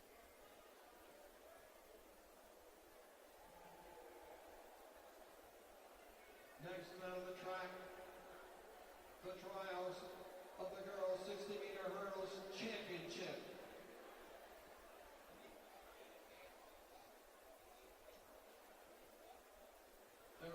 We will have 4 sections of these prelims. We're going to reintroduce the Big Q into the equation. Big Q is another way of saying win and in. But the little Q going to be a little bit more lenient than we've seen in previous divisions, as the next 12 non-auto qualifiers will get to advance to the semis tomorrow. We've got our first group coming up, 04. We've got a number of notable records that could potentially be up for grabs if anybody wants to take a stab at it. We had the facility records at both the high school and all-purpose records set. Taylor Cox of Union Catholic here at the VA Showcase, 8.10, the 5th fastest of all time as a high schooler. And then Jaya Covington from Texas A&M, 7.90 at NCAA's. High school national record, Tonia Marshall, another notable, prominent hurdler. And speaking of notable, prominent hurdlers, we've got many athletes that either could one day or can already use those adjectives to describe their star-studded slates. What can I say? I like my adjectives. We love our athletes. Let's meet them, shall we? Lane 1 looks to be vacant, but in case it isn't, it'll be done by Haley Mason of Catholic Montgomery. Lane number 2, Jenna Marie Thomas from Spire Academy. Look out for her, as well as Janelle Codrington from Full Speed Athletics Incorporated. She'll be in lane 3. Diana Cotton of Durham Striders, lane number 4. Yomi Ayim of Manor in 5. Carrie Campbell of Metrolina Christian Academy in 6. And Olivia Dupree, running unattached, will be in lane number 7. I do now see Haley Mason. She looks to be out there in lane 1 for Catholic Montgomery, so that'll debunk our previous suspicions. Look at this great view of the crowd on the far side. It's a lot larger than we last assessed it and is only going to grow from here on day 1 of 3 at Adidas Track Nationals.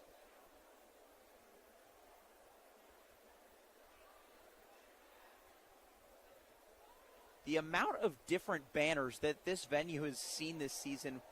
We've had the VA Showcase decked out, not just with the banners, but with the international flags. We've had the NCAA championships. And now, Adidas Track Nationals. And I can guarantee you we're only scratching the surface. The Virginia Beach Sports Complex, in just its 5th year hosting this meet, has really taken off. This has been an exceptional year for the venue. I already mentioned both the high school and all-purpose facility records in this event were set this year. It's not the only event that has seen facility records go down. We could very well be in for some more facility records as the program continues. Looks like lanes 6, 7, and 8 are the only vacancies, leaving Mason, Marie Thomas, Codrington, Cotton, and Ayim.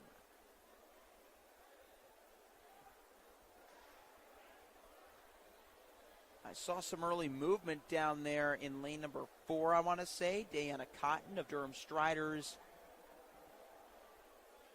You've seen some of their hurdlers do some special things in the younger divisions. Kaylee Payne at the top time for the freshmen.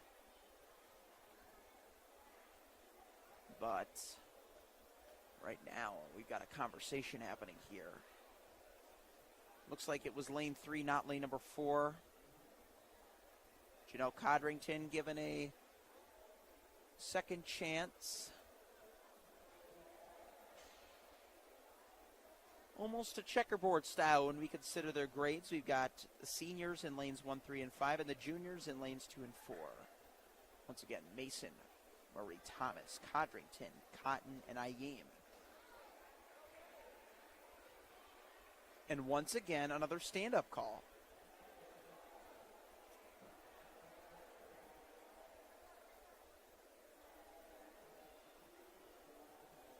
This time it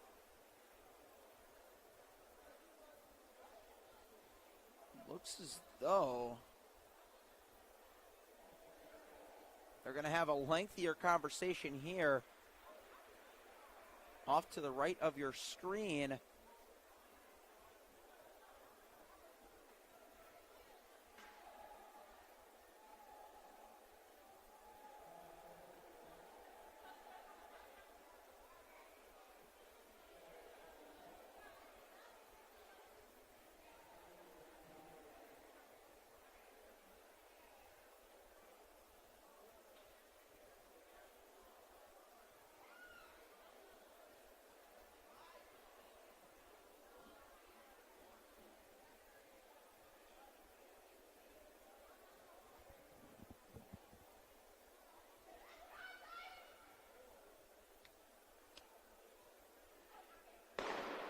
Finally, we are underway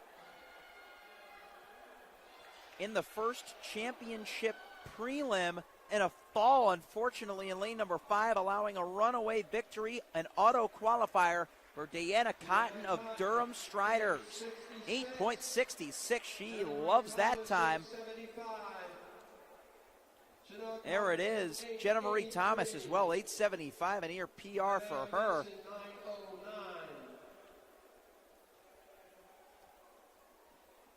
But a great race. When you consider the circumstances, that was a lot of waiting and anticipation. But once that came to an end, it was smooth sailing for Deanna Cotton.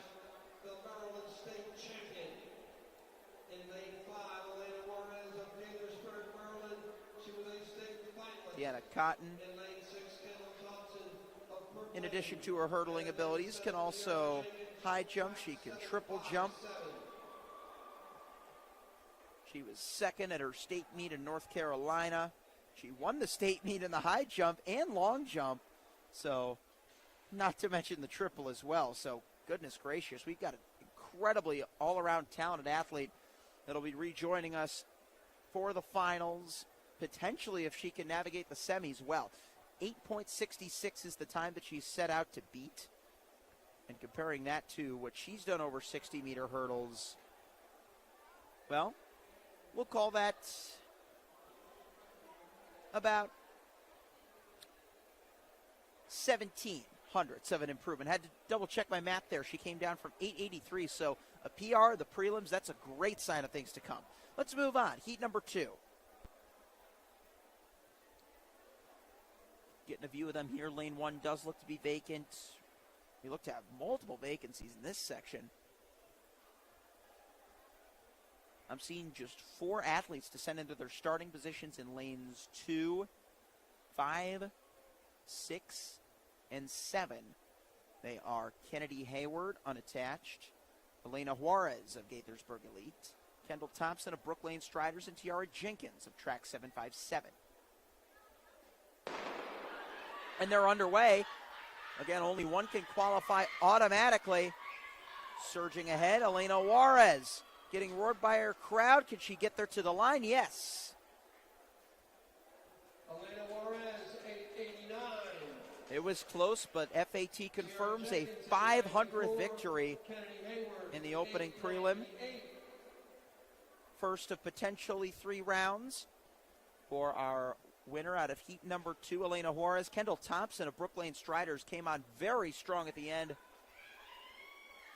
Correction, Tiara Jenkins of Track 757. Thompson was in the mix for 4th, and 3rd went to Kennedy Hayward on the far side. So 2 prelims down, 2 to go. Again, there are 12 non-automatic qualifiers, and given the fact that we have had less than 12 total racers, everybody who's raced thus far is safe for the moment. I say for the moment, as that could soon change. So take that for what it is. Our sport is not necessarily the most forgiving, if that's exactly what you were looking for in track and field. I hate to break it to you, you're not going to get it. There have been some brutal occurrences in this sport. A couple of friends of mine have been fouled for being inches over the red line for a long or triple jump attempt. Just like football, it is a game of inches. And even 100th, 1000th photo finishes. Sometimes it's just the way the tape leans. Can't think of a better way to put it, folks. But that's just part of what adds to the drama, the excitement, the constant unpredictability of the sport of track and field. And we're only 1 of 3 rounds in to the girls' championship 60-meter hurdles. Heat number 3, a little bit more voluminous. We've got Tori Goodson of Athley in 2. Kiki Grubb, correction, Piper Shannon of St. Catharines, she is in 3. Seeing a lane vacant in 4. Aaliyah Waite of Durham Striders in 5. Brianna Adams unattached in 6. And lane 7 is Billy Frazier, also running unattached.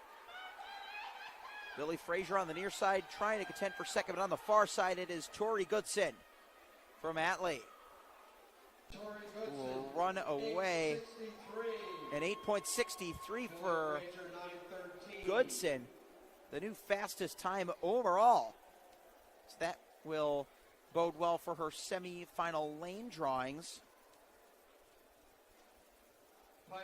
And if we look at what Goodson has done, of course, she comes from nearby Mechanicsville in Virginia. She's a UNC Chapel Hill commit, so the future Tar Heel showing us what it's like to execute under pressure. She looked completely free of pressure there as she won the VHSL Class 4 Indoor State Championships, most recently in the 55-meter hurdles.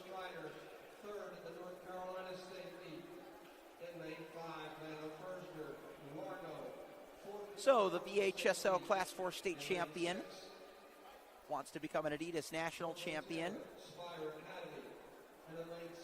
She's never competed in an Adidas Nationals individually, so a huge opportunity for the senior from up the road. Let's meet heat number 4. This is our final preliminary heat. We've got Jada Lewis of Corvian Community School in lane number 2. Lane number 3, Kamaya Hall running unattached. Lane number 4, another Durham Strider. This is Brooke Packingham. Lane number 5, Layla Firstner of Largo. Lane 6 is the Canadian under-20 national 100-meter hurdles champion, Brooklyn Taylor. In her first year with Spire Academy, how will she feature in lane number 6? Rounding out this field in lane number 7, Ivana Richards of Ursuline School. Her teammate, former teammate, current Northeastern Husky, Elena Olson, was here last year. It's at Ivana's spikes now to carry forward in the 60-meter hurdles championship prelim. They get away at the sound of the gun, and here comes the Canadian champion, Oh Canada, Oh Brooklyn Taylor. Automatic win out of lane number 6. Brooklyn Taylor, 8.71 for the senior from Spire. She was challenged all the way by Jada Lewis of Corvian. If we look at what Jada has done,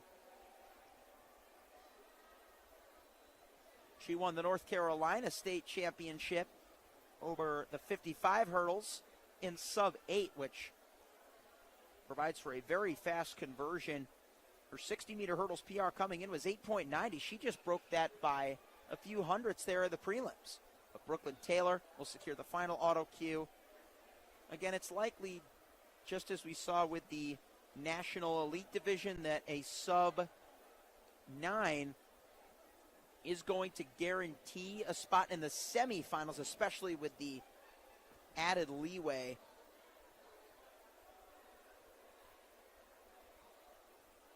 in between divisions.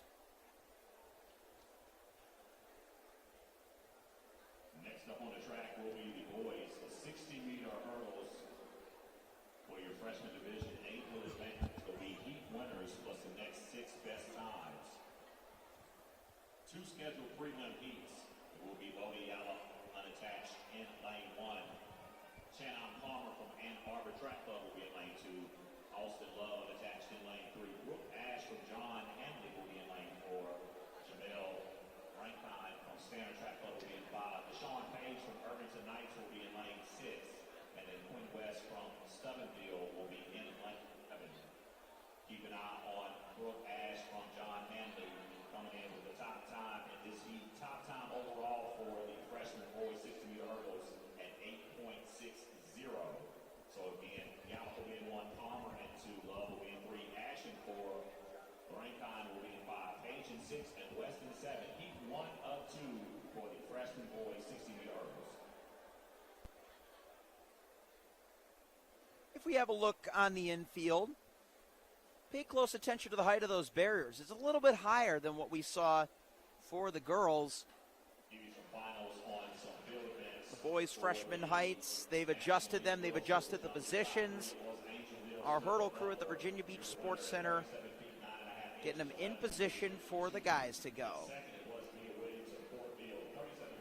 The guys themselves get an opportunity to practice their starts, because of course that is another important element to the 55-meter/60-meter hurdles race. Again, I bring up the 55 as a lot of athletes coming in are seated based on what they've done over 55 hurdles. This may be their first time attempting a full 60-meter hurdles, so the positioning may be slightly different, whether or not it be distance between the hurdles to the finish line, from the start line.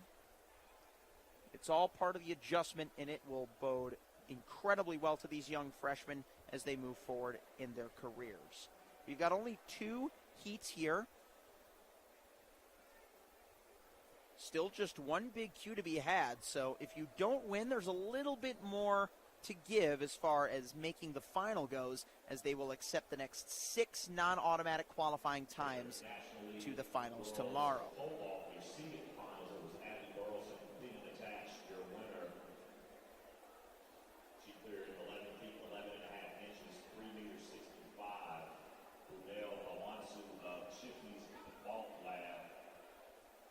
Second, she cleared 11 feet 5 3/4 of an inch, 3 meters 50, with Michaela Akubi of Brookfield Track Club in third. She cleared 11 feet 5 3/4 of an inch, 3 meters 50. That's your top 3 in the National League Girls Pole Vault, the seated section.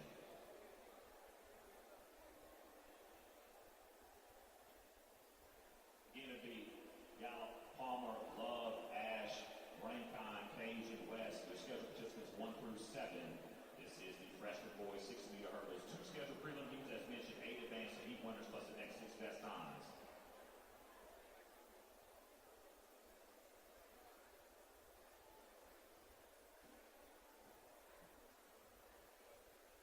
Getting in their blocks now, we've got Brody Yallop running unattached in 1. Shannon Palmer, Ann Arbor Track Club in 2. Brock Ash of John Handley in 4. Lane 5, Jamel Rankin of Standard Track Club. And in lane 7, Quinn West of Steubenville. All freshmen, only 1 can automatically advance. They're underway. Ash with a good start. Here comes on the near side and on the far side. That is Shannon Palmer of Ann Arbor Track Club, home of the Michigan Wolverines. His time at 8.69, winning by 27 hundredths over Weston Ash. Very tight for second and third, which definitely could play a factor as far as spots in that final go. Let's suppose that 5 guys run faster than 9.6, 8.96, that'll essentially mean that 100 is the difference between qualifying and not qualifying. By 5 jets, of course, we mean 5 non-auto qualifiers, but that would require them all to be in this second heat. So unless the entire second heat qualifies, I would say that our second and third place finishers, Ash and West, should be safe to advance to the finals regardless of what happens here. If I jinx them, you know where to find me. Carson Gabaro on all platforms. Shoot me a direct message and we will take care of it. Don't forget to follow our MileSplit socials as well as the Adidas Track Nationals Instagram as the guys take their practice starts. That'll allow us to update you once again to where we're at with the schedule. We've got a bit of cushion on the slated schedule as the boys' national elite 60-meter hurdles is scheduled to go immediately after this, but was given a 1:15 set time, which I'm more than confident that we're going to complete our next heat within the next 9 minutes. It does not take 9 minutes to complete 60-meter hurdles, so in short, we're ahead of schedule. After the national elite semifinals / prelims, whatever you want to call them, we'll run the championship boys 60-meter hurdles, and that'll take us up to the 2 o'clock hour where we will then remove the barriers for a 60-meter frenzy spanning 4 hours and 10 minutes. You like speed? You're in the right place. Adidas Track Nationals, the best place to be. And the final indoor championship of the season. Here we go. Joey Wynn, Bobby Marshall, Tian Vaslu, Kamorian Bush, Carter Hoyle, and Jaquan Bage. Just as we're about to get underway, we might end up taking 9 minutes after all. There we go, the jinx. Got to get him out of the way early. But let's see if there were any serious infractions that could affect these freshmen' opportunities to compete for a spot in the final. They're resetting their blocks. None of them appear to be too panicked, except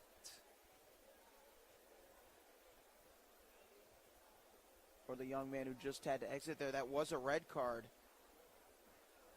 Took our eyes off the track there, so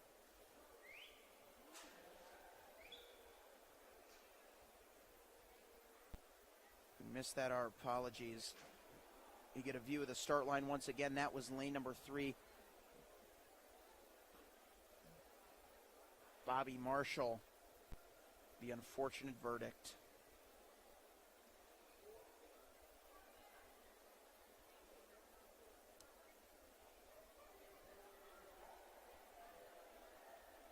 Let's see what happens this time around. Got to settle those nerves. This time they get away. Just a group of 5. One can advance automatically. It's tight. Joey Wynn against Carter Hoyle, who ultimately got the lean at the line. It will not necessarily decide who makes the finals, but could be important for lane draw implications. We are waiting in anticipation, as are they. The winning time has been confirmed at 8.52, but who is it? It looks like on the far side, there was a late entrant into the heat. Joey Wynn was listed as the innermost competitor drawing lane number 2. There was no official entrant for lane number 1. So whoever that was that ran that time will be advancing on to the finals. Look at that. We got 3 question marks. Hey, whoever that was, we're going to have to remember his name for the finals tomorrow. We expect this crowd to be back to see what happens then.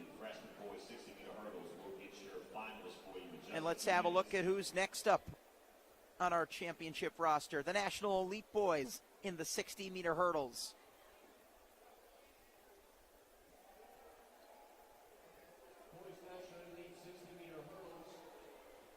coming out of the chute one by one.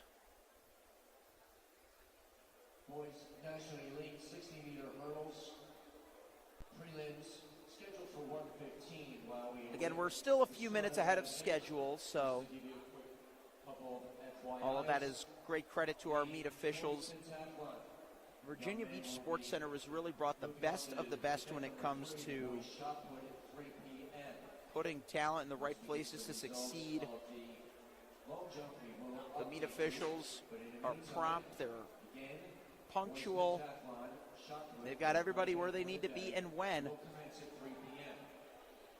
And it's thanks to them that we're here with you. We've had a number of broadcasts from this venue. Our MileSplit VA, aka MileStat team, has had you covered on the western fringes over in Lynchburg, or the other state meets over at Liberty University. Our Preston Merchant, rotational camera operator, has been a huge part of that coverage, as has statewide site editor Nolan Jezhammer. Our GM David Scott working behind the scenes with the technicians at the Flow Sports headquarters. Our entire unit bringing you all the best visuals, sights, and sounds. These young men, as well as the rest of the field, will begin.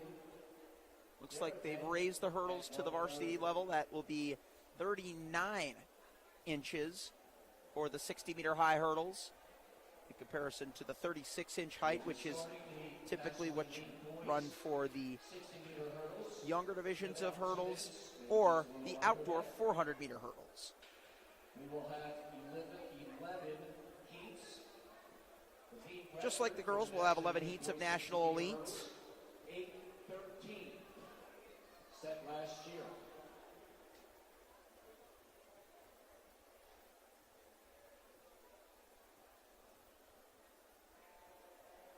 And if you were not with us during the girls' division of the 60-meter hurdles national elite, 11 heats, that's a little too many to incorporate a big queue. So, the fastest 8 time qualifiers will be the ones to advance to the final tomorrow. Time to meet our field in section number 1. We've got Victor Salinas. He'll be in lane number 1. Reginald Greer from Corvian Community School in lane number 2. Lane number 3, Gabriel Cavadas of Glastonbury. How about that, coming down from Connecticut, one of the larger schools in the Constitution State. Marcus Pittman Jr., the unattached freshman. Could have very well gone for a freshman national title, but he is going for the national elite title. Let's see if he can advance out of this prelim. He'll be in lane number 4. Brandon Lane of Comets Track Club in 5. Brian Hope Jr. of Enloe in 6. And Josiah Service in lane number 7, running unattached. I named quite a few more athletes than there are on the line. Unfortunately, it looks like our freshman is not part of this competition. It's only Greer Cavadas in lanes 3, 4, and 5 in my crosshairs at the moment. It's lanes 2, 3, and 5.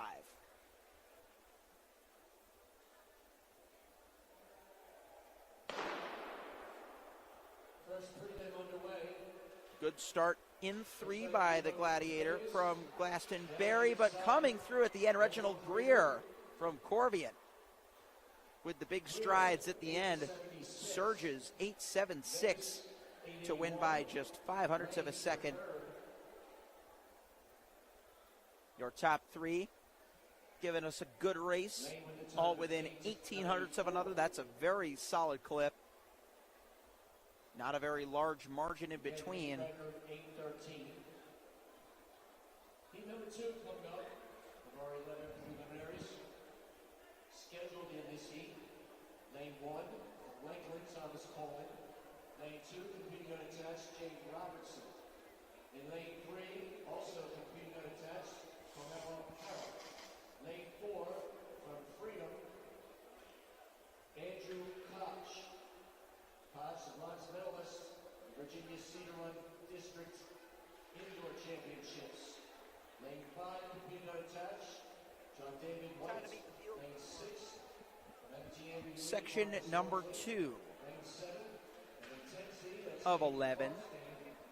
So still a lot to give here. Again, with 8 time qualifiers. All 3 guys are in qualifying position that ran in the first heat, but that will change undoubtedly. 8.76 so far, the fastest that we've seen by Reginald Greer, the junior of Corbion Community School. Section number 2, in lane number 1, we've got Thomas Coleman of Lakeland. Lane number 2, Jaden Robertson, running unattached. I don't see any athletes in lane number 2, so I'm going to call Robertson a scratch. Carmelo Harrell, he's on the line. He's in lane 3. He's also unattached. Look out for him. Second from your right. Second from the top. Andrew Cook from Freedom South Riding. He's in 4. Lane 5, John David White, running unattached. Marcus Mosley of MJM Elite is in 6. Caden Crosby of Intensity Athletics in 7. And Tawan Figaro of St. Stephen's and St. Agnes School on the near side in 8. 7 guys going for time. Lane 5 will emerge victorious. John David White in a new fastest time overall. Give it up for John David White. He gives it up for himself. A little pep in his step after taking the win. Correction, that's Crosby in 872, Mosley in 874. Pretty tight battle there for second, as you can see, between Mr. Caden Crosby and Mr. Marcus Mosley, just a couple of hundredths apart. Will that play into the top 8? We'll have to wait and see as we pivot back to the start line for heat number 3.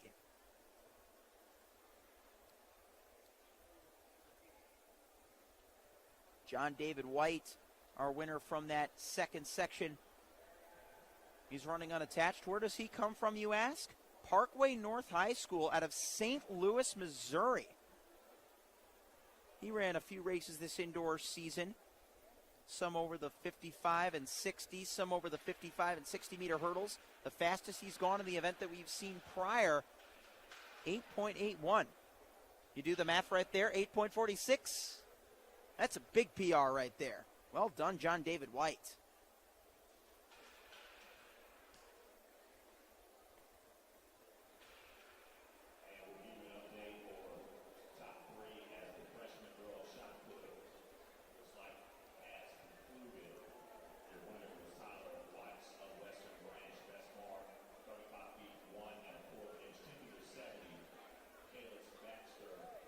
Let's have a look at section number 3 now, shall we? National Elite Boys 60-meter prelims for the hurdles. Lane 1 goes to Donovan Washer of Louisville Extreme. Lane number 2, Derek Reed Jr. of Carver. Lane number 3, Jet Dickerson. He may be unattached, but he has one of the best names you could ask for as a speedster. Look out for Jet, third from the top. Tyler McIntyre from Kings Mountain. Top seed in this heat goes in 4.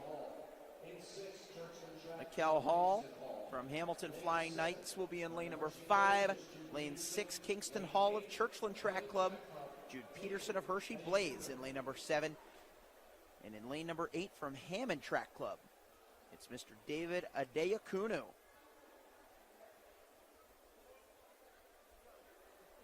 This is something we love to see. All 8 lanes are filled. We had 3, we had 7, and now we're filling up the entire infield of the Virginia Beach Sports Center. See if we can get any more guys below 8.5, potentially start pushing some sub-8s.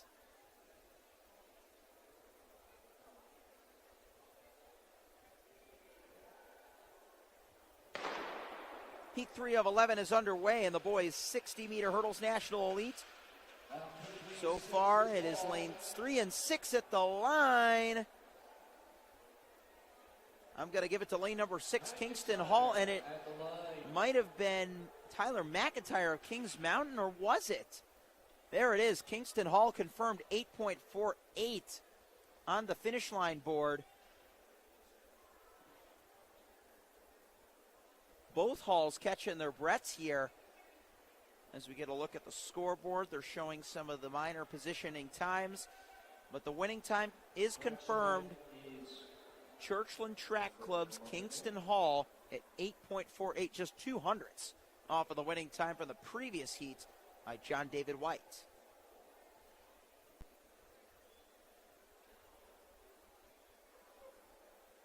Very intense third section, with the unrelated halls going 1 and 3. In between them, Dickerson. Heat number 4 or 11 preliminaries.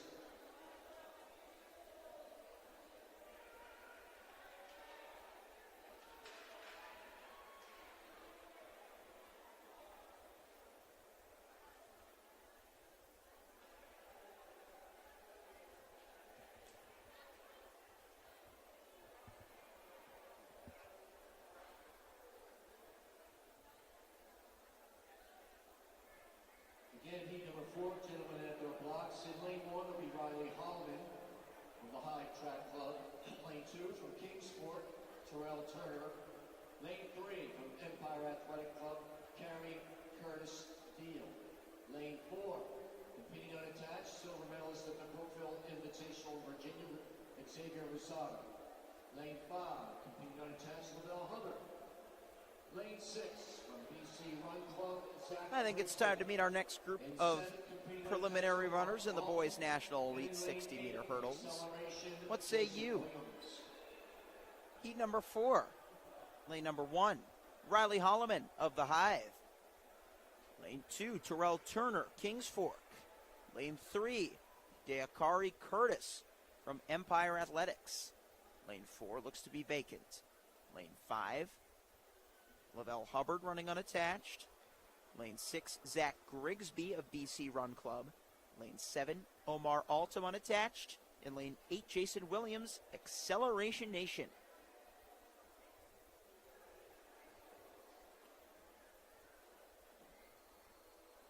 Call to a quick stand-up. And we got a lot of great track clubs represented here. We consider the Hive. They're from Brandywine, Maryland. Riley Holloman there on the inside in 1. Terrell Turner of Kings Fork from nearby Suffolk, VA. So again, a lot of the Hampton Roads athletes coming to play just up the road at the Sports Center. Empire Athletics also from nearby Norfolk. The BC Run Club out of Owingsville, Kentucky. Zach Grigsby there in 6. And how about Acceleration Nation? We've seen a lot of what they have to offer. They're from Waldorf, Maryland. And they've got Jason Williams on the near side in 8. And this time, they're going to attempt to stay settled in their blocks. We've got a few pre-snap penalties, but this time we are underway. Clipping barriers left and right. The difference maker between victory and second or third. Good execution by Deakari Curtis of Empire Athletics. He'll go 8:37 to set the new fastest time in the National Elite Division. Very tight battle for second. Let's just look at the races within the race there. We had 3 guys within 1600ths for fourth. And there it is, a photo for second coming down to Hubbard and Turner. Lavelle Hubbard and Terrell Turner both came across to the same FAT reading, but in case it comes down to either of them for the 8th man, Hubbard will get the nod.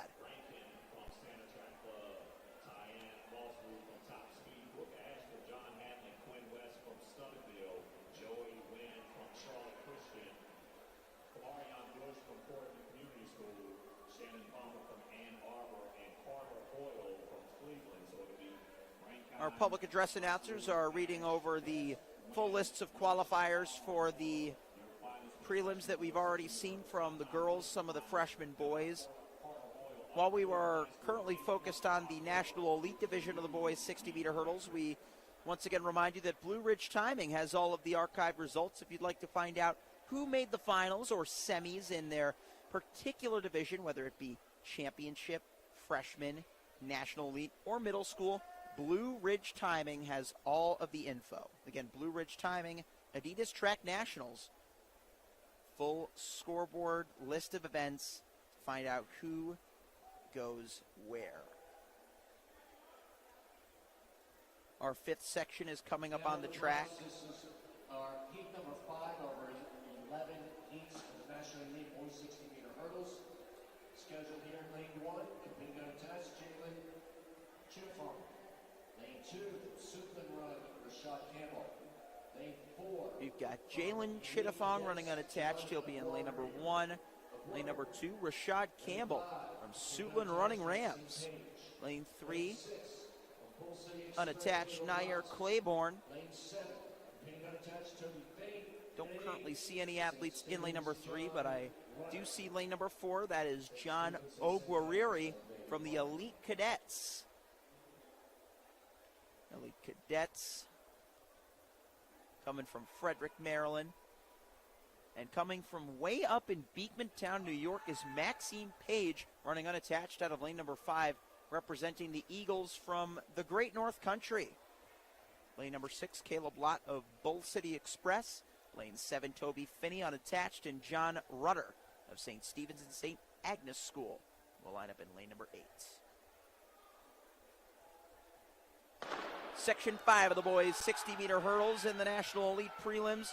Coming down the straightaway is a breakaway victory, flipping the last hurdle, but winning convincingly for Caleb Lott of Bull City Express. An 8:33, yet another improvement on the previous number 1 time overall. Caleb Lott won by 36 hundredths of a second over Toby Finney. And a great overall showing. Again, you have to go as fast as possible because winning your heat does not secure you a spot in that final.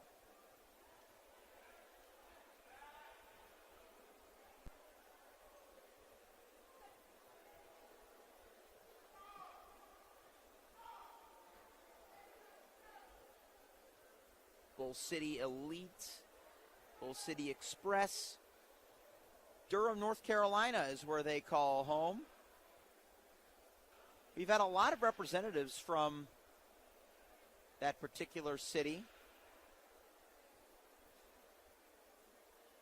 I know Duke fans, if you're in the house, you may have a little something else on your mind as we enter the stages of March Madness, but allow me to remind you that you've already got an NCAA championship under your belt. Simon Gatormson, the NCAA pole vault champion, made some history for the Blue Devils in this very venue last week. The Swedish-born athlete coming to the States and showing what he's got. And the current Durham residents at the high school level showing us what they got here at Adidas Indoor Nationals. We've got some other guys to look out forward to in this 6th section of 11 in lane number 1 and 2. I'm not seeing anybody. So we're going to call those 2 lanes vacancies. I see 6 guys out there spanning lanes 3 through 8. It's Braxton Pettit in 3, running unattached. Calvin Callie of Train Fast Athletics is in 4. Kason Smith of Run You Express in 5. Trinity Hill Caleb of Suitland Running Rams in 6. Jeremiah Falson from Kinston Spirits. That's Jeremiah Faison from Kinston Spirits. Look out for him second closest to you in lane number 7. Nathan Savoy of Metrolina Christian Academy is in 8. Your 6th of 11 sections in the boys 60-meter hurdles National Elite Division. Much closer to our hurdlers. I heard some big claps in the throwing cage. We've got some shot put action happening. We've already seen some horizontal jump action happening.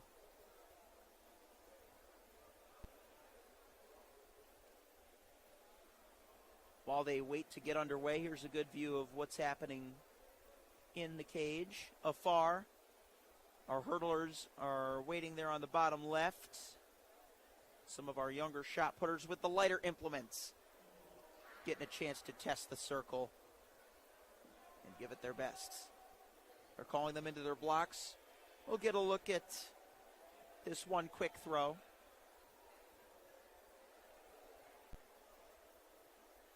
As we pivot back to the starting line. Again, it's difficult to see behind all the banners, but shot put action is happening nonetheless.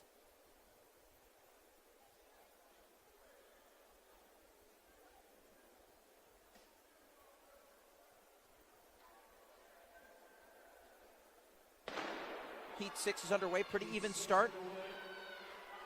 Fast out of the blocks, Jeremiah Bison from Suitland Running Rams. Correction, Kinston Spirits. It was Trinity Hill Caleb of Suitland Running Rams that put him under pressure towards the end. But look at those times, 8.13. That, my friends, has equaled the meet record set by the New Balance Nationals indoor champion Tyler Burgess out of Palmyra, Pennsylvania.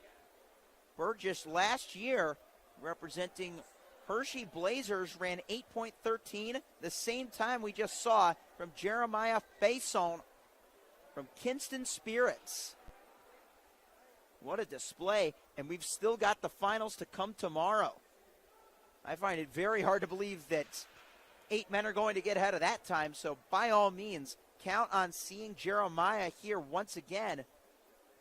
Kinston Spirits out of Kinston, North Carolina. Jeremiah Bison, your new joint meet record holder. Jeremiah Faison of Kingston Spirit, tying the meet record of 8.13 seconds.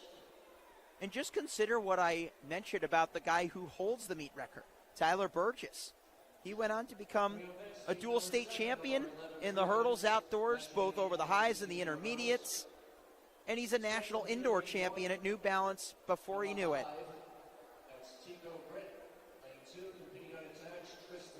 He had a game-changing race at the PTFCA indoor state meet, defeating the likes of Trayvon Foster from the Hill School out of Pottstown, PA, a very talented junior. 2 of the top 55 hurdlers in the country went at it. Burgess came through for a surging finish in the 60 hurdles final and carried that momentum forward to Boston last weekend. Will his meet record be broken for good tomorrow? That's what we're going to have to find out. Could it be broken again by another one of our preliminary runners? We've got heat number 7 getting into its blocks. Tico Britt of the Hive in 1, Tristan Smith unattached in 2, Jasani Becton of War in 3, Devin McCollum unattached in 4. Lane 5, Donovan Jackson of Wolverines Track Club. Lane 6, Amir Long Brown of Velocity Track Club. And Tamonte Morel of Nashville Thunder is in lane number 7. And they're underway cleanly. Good start by lanes 2 and 3. Surging ahead, Smith and Becton. Now Jasani Becton out of the third lane in dark red will surge ahead for the win. Another very solid effort. 8.29, just ahead of Smith there in second. There's the full field as they exit the track.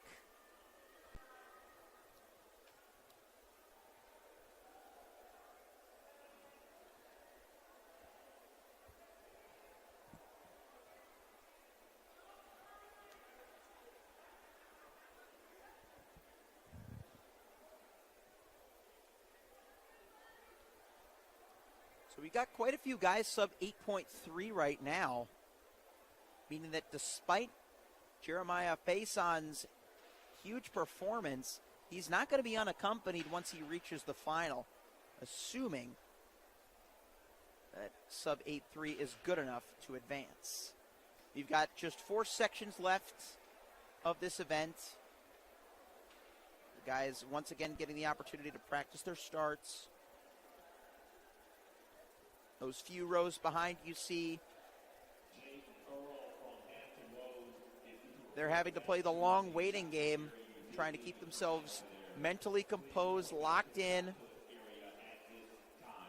All their parents watch in anticipation from the stands, or perhaps from afar on our MileSplit live stream of the Adidas Track Nationals Indoor Championships. Carson Gambaro here with the entire crew at the Virginia Beach Sports Center, having an absolute blast with you.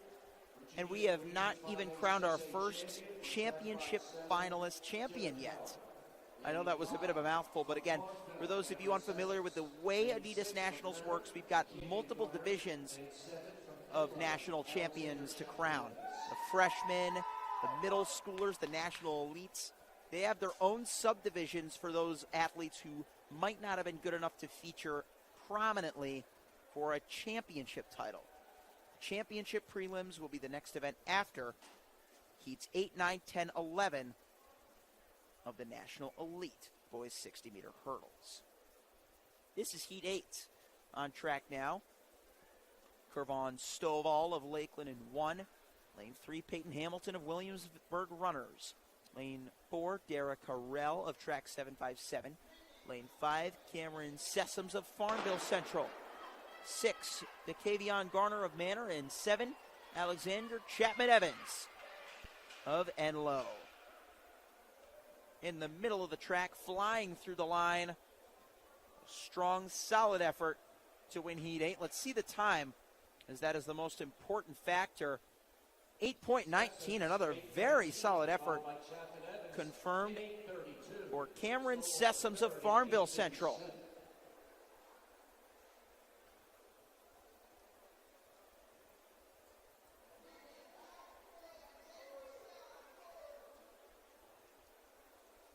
Cameron Sessoms coming up from NC. Won his state meet for the 55-meter hurdles. One of just 2 events that he focused on this indoor season. As we get another look at his finishing time, 8.19. He ran 7:50 to win his NC state title, the senior from Farmville Central. Pun was not intended when I said NC State, but I'd imagine that a school with the prominence of the Wolfpack would be mighty interested in scoring a hurdler of his caliber. If we got any state fans in the house, I sure wish I could be with you next week at the Raleigh Relays, one of the most fun early season meets in all of outdoor track.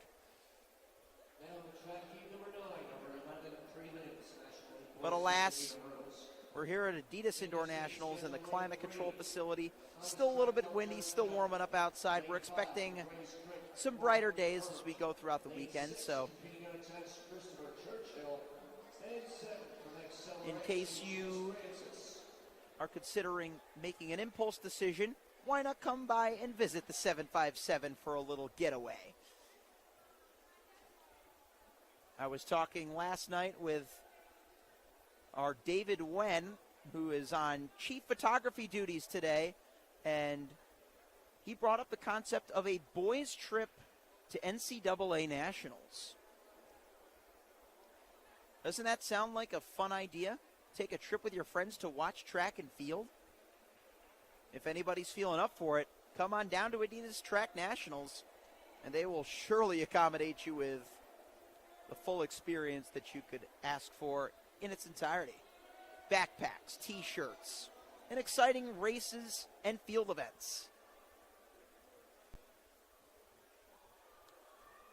On the line now, shaping up for an exciting prelim in the National Elite Boys 60-meter hurdles. We've got lanes 1, 2, and 4, and 8 open. So just Johnny Chapman, Kamari Herbert, Christopher Churchill, and Chase Francis. Got to go for time, got to go fast. Here they go. Keeping his head down early in the middle. Lane number 5, Kamari Herbert. Keeps his foot on the floor. Did a great job of turning over there to keep minimal contact with the ground.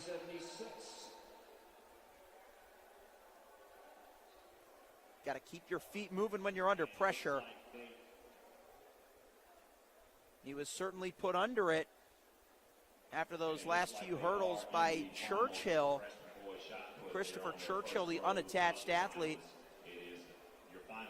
finished within 2/10 of him, but 8:59, the winning time for Herbert. Kamari Herbert, Grays Creek. Grays Creek of Hope Mills, North Carolina.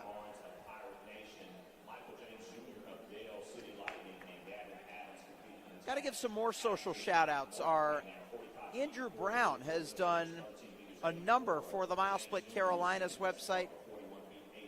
He's also taken charge of the VA Showcase social duties, and things have only taken off since he took over.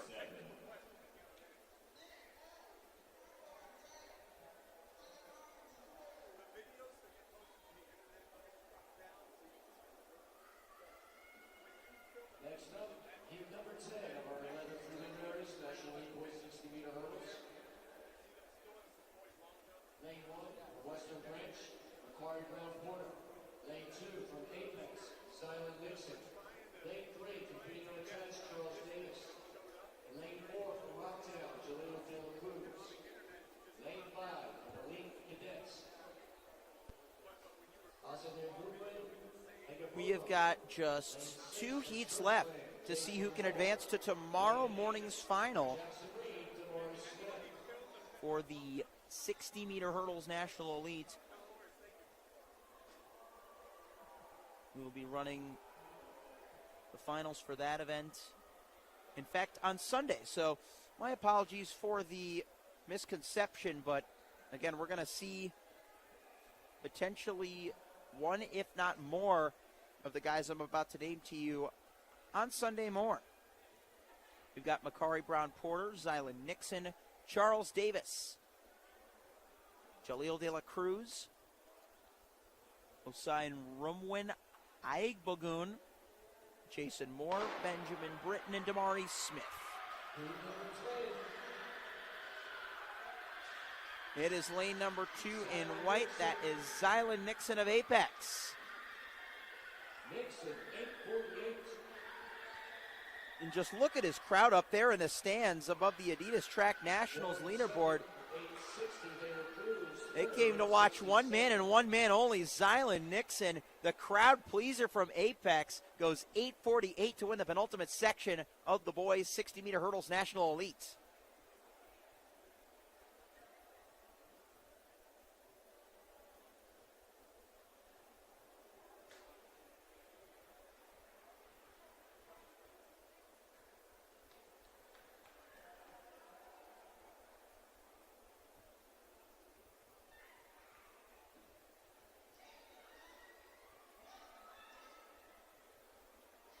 So with just one heat remaining, they're going to get an opportunity to practice their starts. Nixon, your previous heat winner, has finally gotten the chance to catch up with his fans, his supporters, his loved ones. They are hype with a capital H for him after collecting a heat win at Adidas Indoor Nationals. Keep in mind, though a heat win does not guarantee a spot in the final, being able to go back home and tell your friends and family, I won my race at Nationals, no matter how small the circumstance, that is cool right there. Come on. He did so by just 0.12 of a second, so not the widest margin of victory.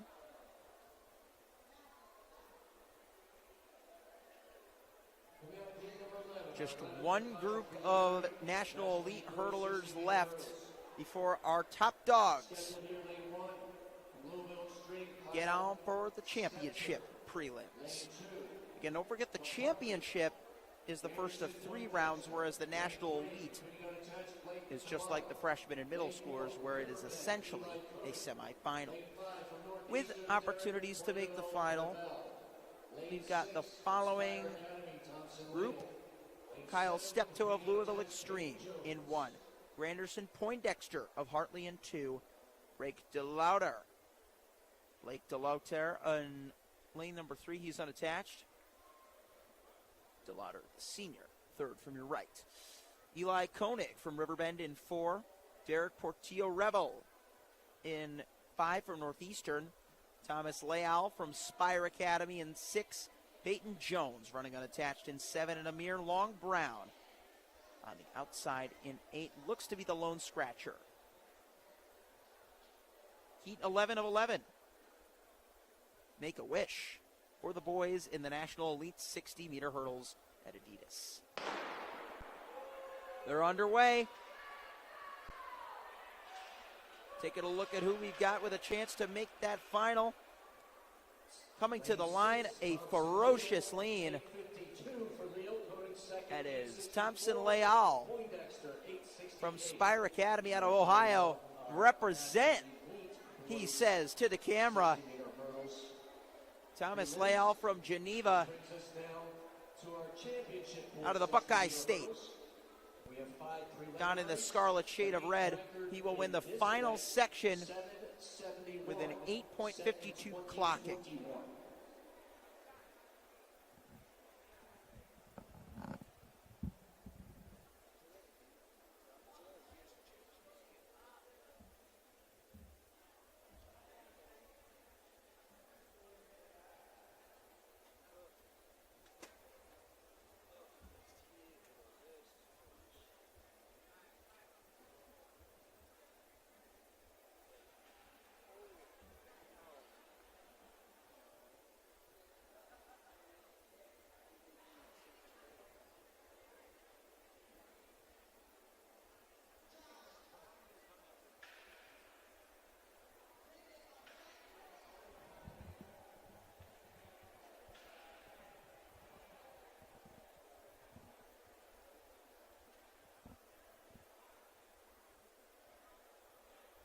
You got to love the hurdle crew, even for all the barriers that are clipped during practices. They take care of everything. They get the barriers back up out of their own free will. In lane 3, silver medalist Division 3 state meet of Ohio, competing unattached Chase Lipscomb. Lane 4, competing unattached Virginia State Class 3 silver medalist Alex Dunn. In lane 5, so with our National Elite prelims completed, we're going to go ahead and welcome on the championship preliminary runners. We will send the winner from each of these 5 heats and then the next 11 non-auto qualifier times. Cyrus Sanders, Maxwell Wise, Chase Lipscomb, Alex Dunn, Jack Noggle, Dalen Webster, and Alex Ryder. Here they come in the middle of the track. A little shusher there at the end. How about that? 8.10 for the win by Chase Lipscomb. High-fiving his competitors. It's all good sportsmanship by the young man wearing the Under Armour kit. Chase, in his senior year, wants to become national champion.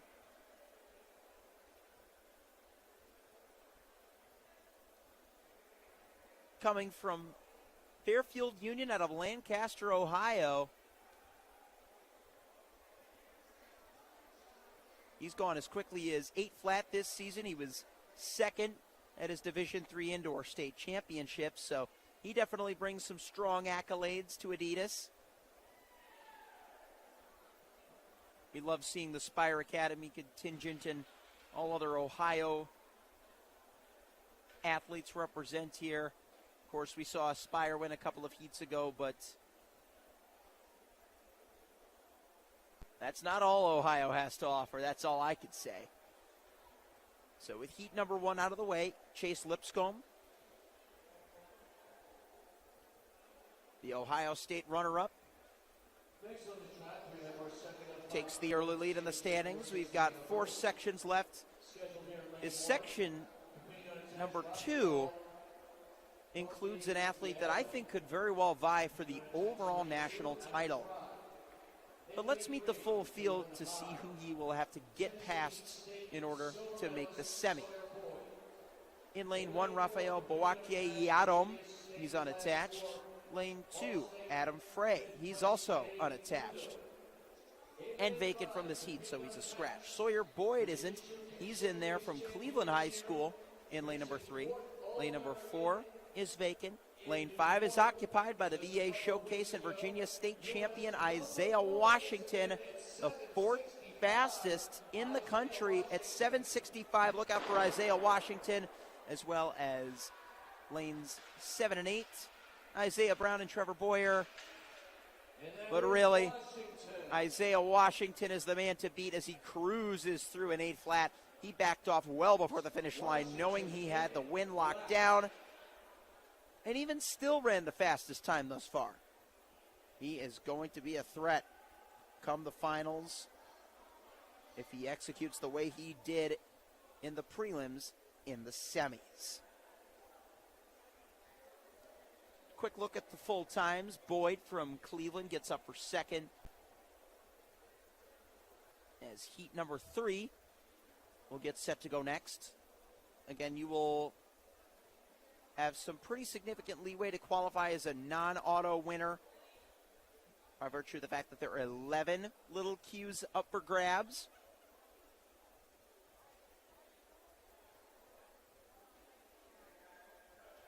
Again, for our newer track fans, the big Q is an automatic qualifier. The little Q is a non-automatic qualifier.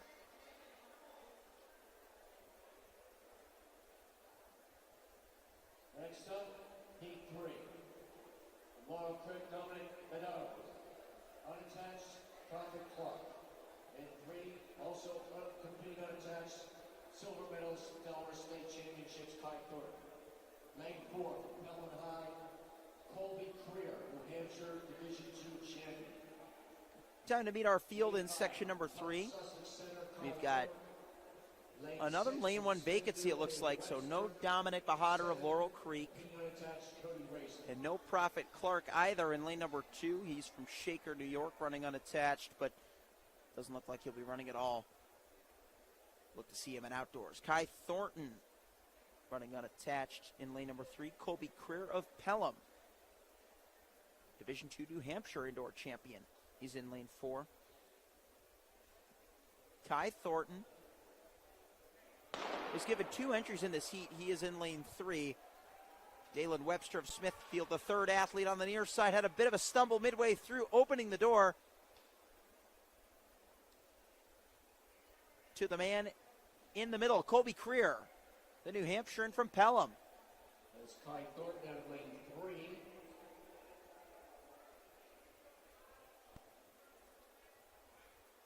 3. 8.23, the official winning time for Colby Creer. Colby Creer, 8:23. Creer, as we said, New Hampshire State Division II champion. Coming from way up in New Hampshire, rocking that blue kit for Pelham.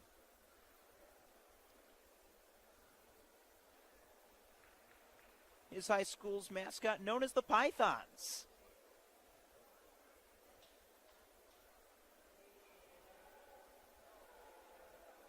So he'll collect the automatic qualifier again in a very narrow heat. Only 3 athletes, so there's a good chance that those who stayed close to him will have chances to advance as well. Dalen Webster, namely of Smithfield, from much closer by. Next on the track, Repping the Hampton Roads in the 757. championship boys 60-meter hurdles.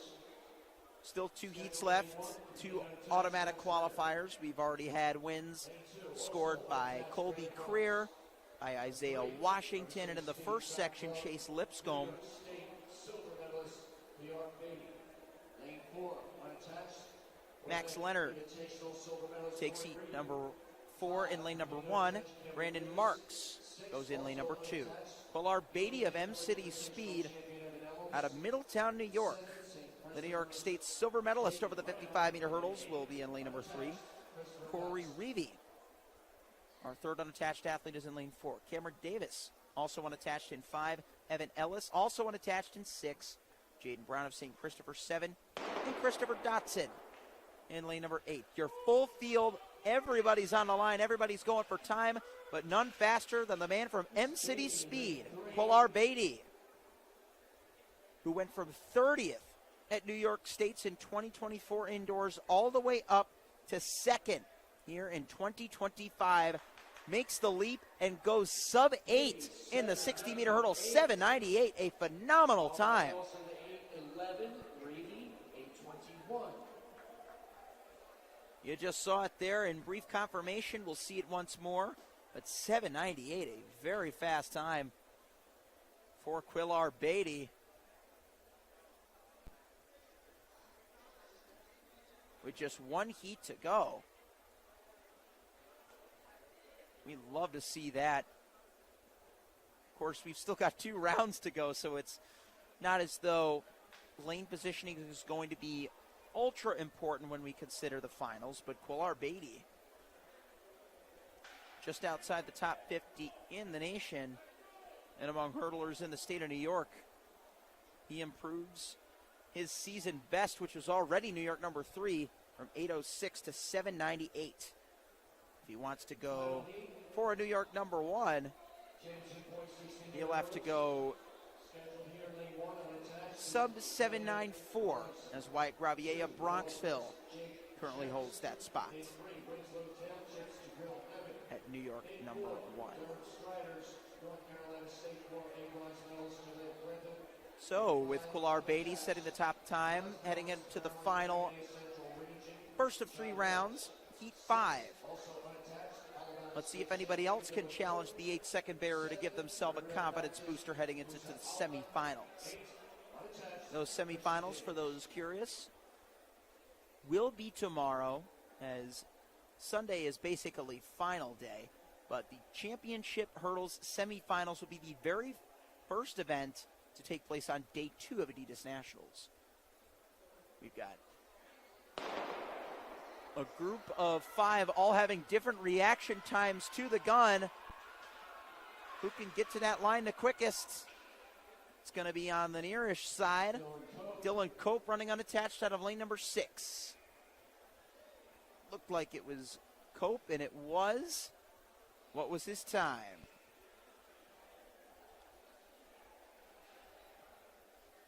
He will get the automatic qualifier as he looks on in anticipation. 8:24, there it is. He gave a little head nod there. I don't know if you caught that, but Dylan Cope, I think he's pretty satisfied with what he did. And even if it was not exactly the time he was looking for, giving yourself a chance to run again and potentially again is all you can ask for. As we slowly pivot back to the starting line again, the barriers are being removed. That's right, we are all done with hurdles today. Not for the weekend. We've got plenty more action to come in hurdling land. But now, it's time for some flat-out speed. 60-meter dash coming up next. First up will be the girls in the middle school division. These will be the semifinals. Send the top 8. We'll overview the time qualifier rules in a moment.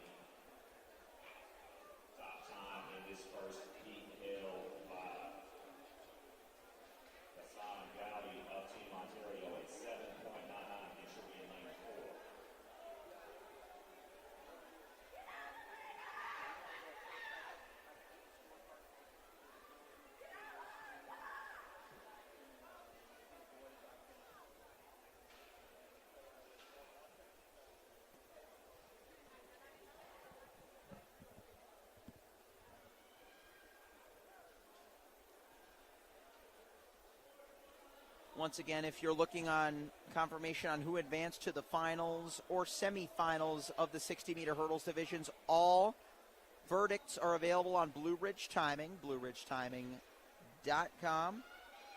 Going up live, the eventual URL that you'll be directed to for the Adidas Track Nationals live scoreboard.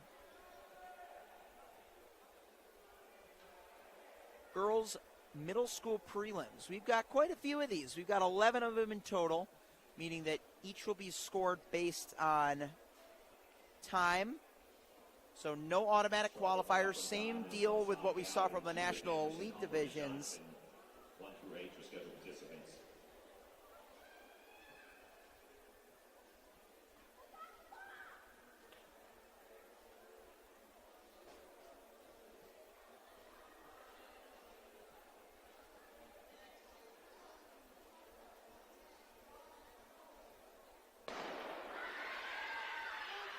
Girls middle school 60-meter dash, heat 1. It's going to be a close one at the line. Lane number 4 is going to take it. That is Yasmin Hassan Gowdy, the 8th grader.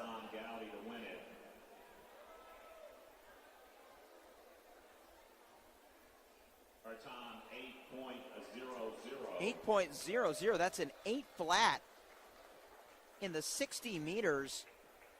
And she is only an 8th grader. Very impressive.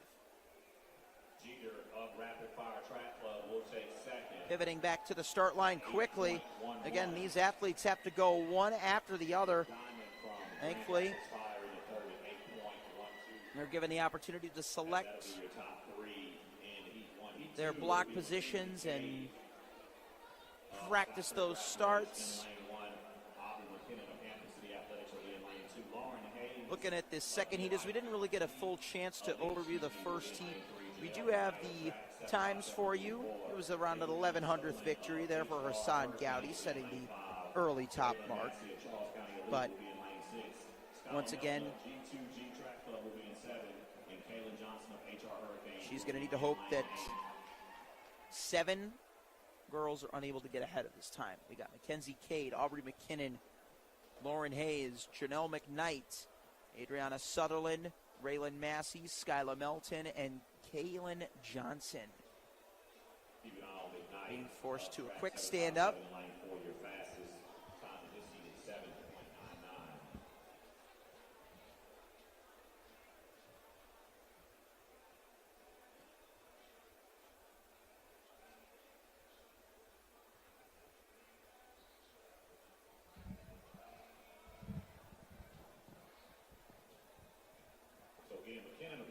Sutherland in 5, Massey in 6, Melton in 7, and Johnston in 8. We do have a couple of scratches, so that is typical, but one of our non-scratchers, at least I think, nope, Cade there, Mackenzie Cade, the first name I mentioned, she was scheduled to be in lane number 1, but instead the 5th grader from Skyscraper Athletics will not be running, so no worries there. And it looks like we may or may not have another infraction. Let's see. Official's going to talk this one over. They may be middle schoolers, but this is a national championship. The same rules apply. What will the verdict be? They're all waiting. Officials are talking off of screen.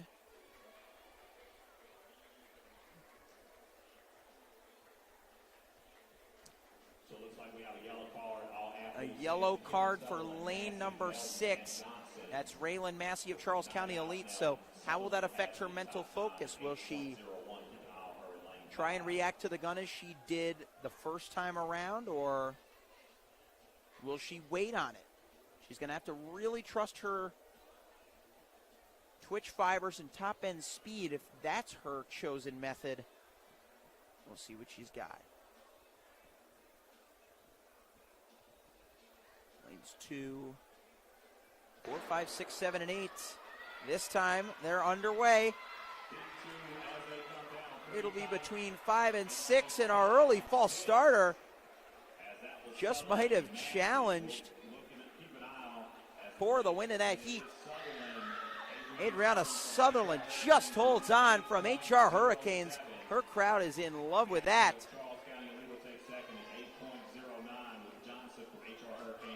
Massey might have leaned just a little bit too early, but you got to really give her credit for composing herself, getting back on the line after a yellow card. It'll be the HR Hurricane Adriana Sutherland. Raylan Massey will have to settle for second, both with very fast times. I think that's the bigger takeaway.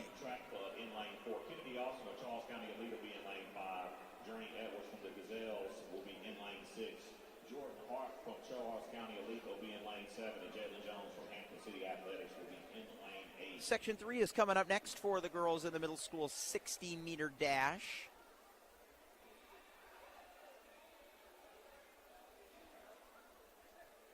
We boys triple jump flight 4, please report. Boys triple jump flight 4, please report at this time. Keep an eye on Sherton Sassane from the E-Track Club in lane 4. Time, prelim time coming in. Well, not time in this heat, I should say, at 7.97.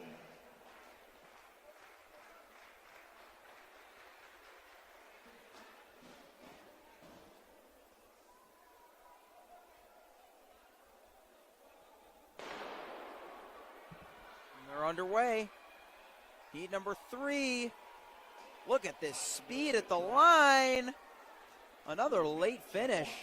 Austin was coming up on Sherton Sassane. It was either Christiane Sheridan Tassane or Kennedy Austin, and it is confirmed a 7:89 for Kennedy Austin of Charles County Elite.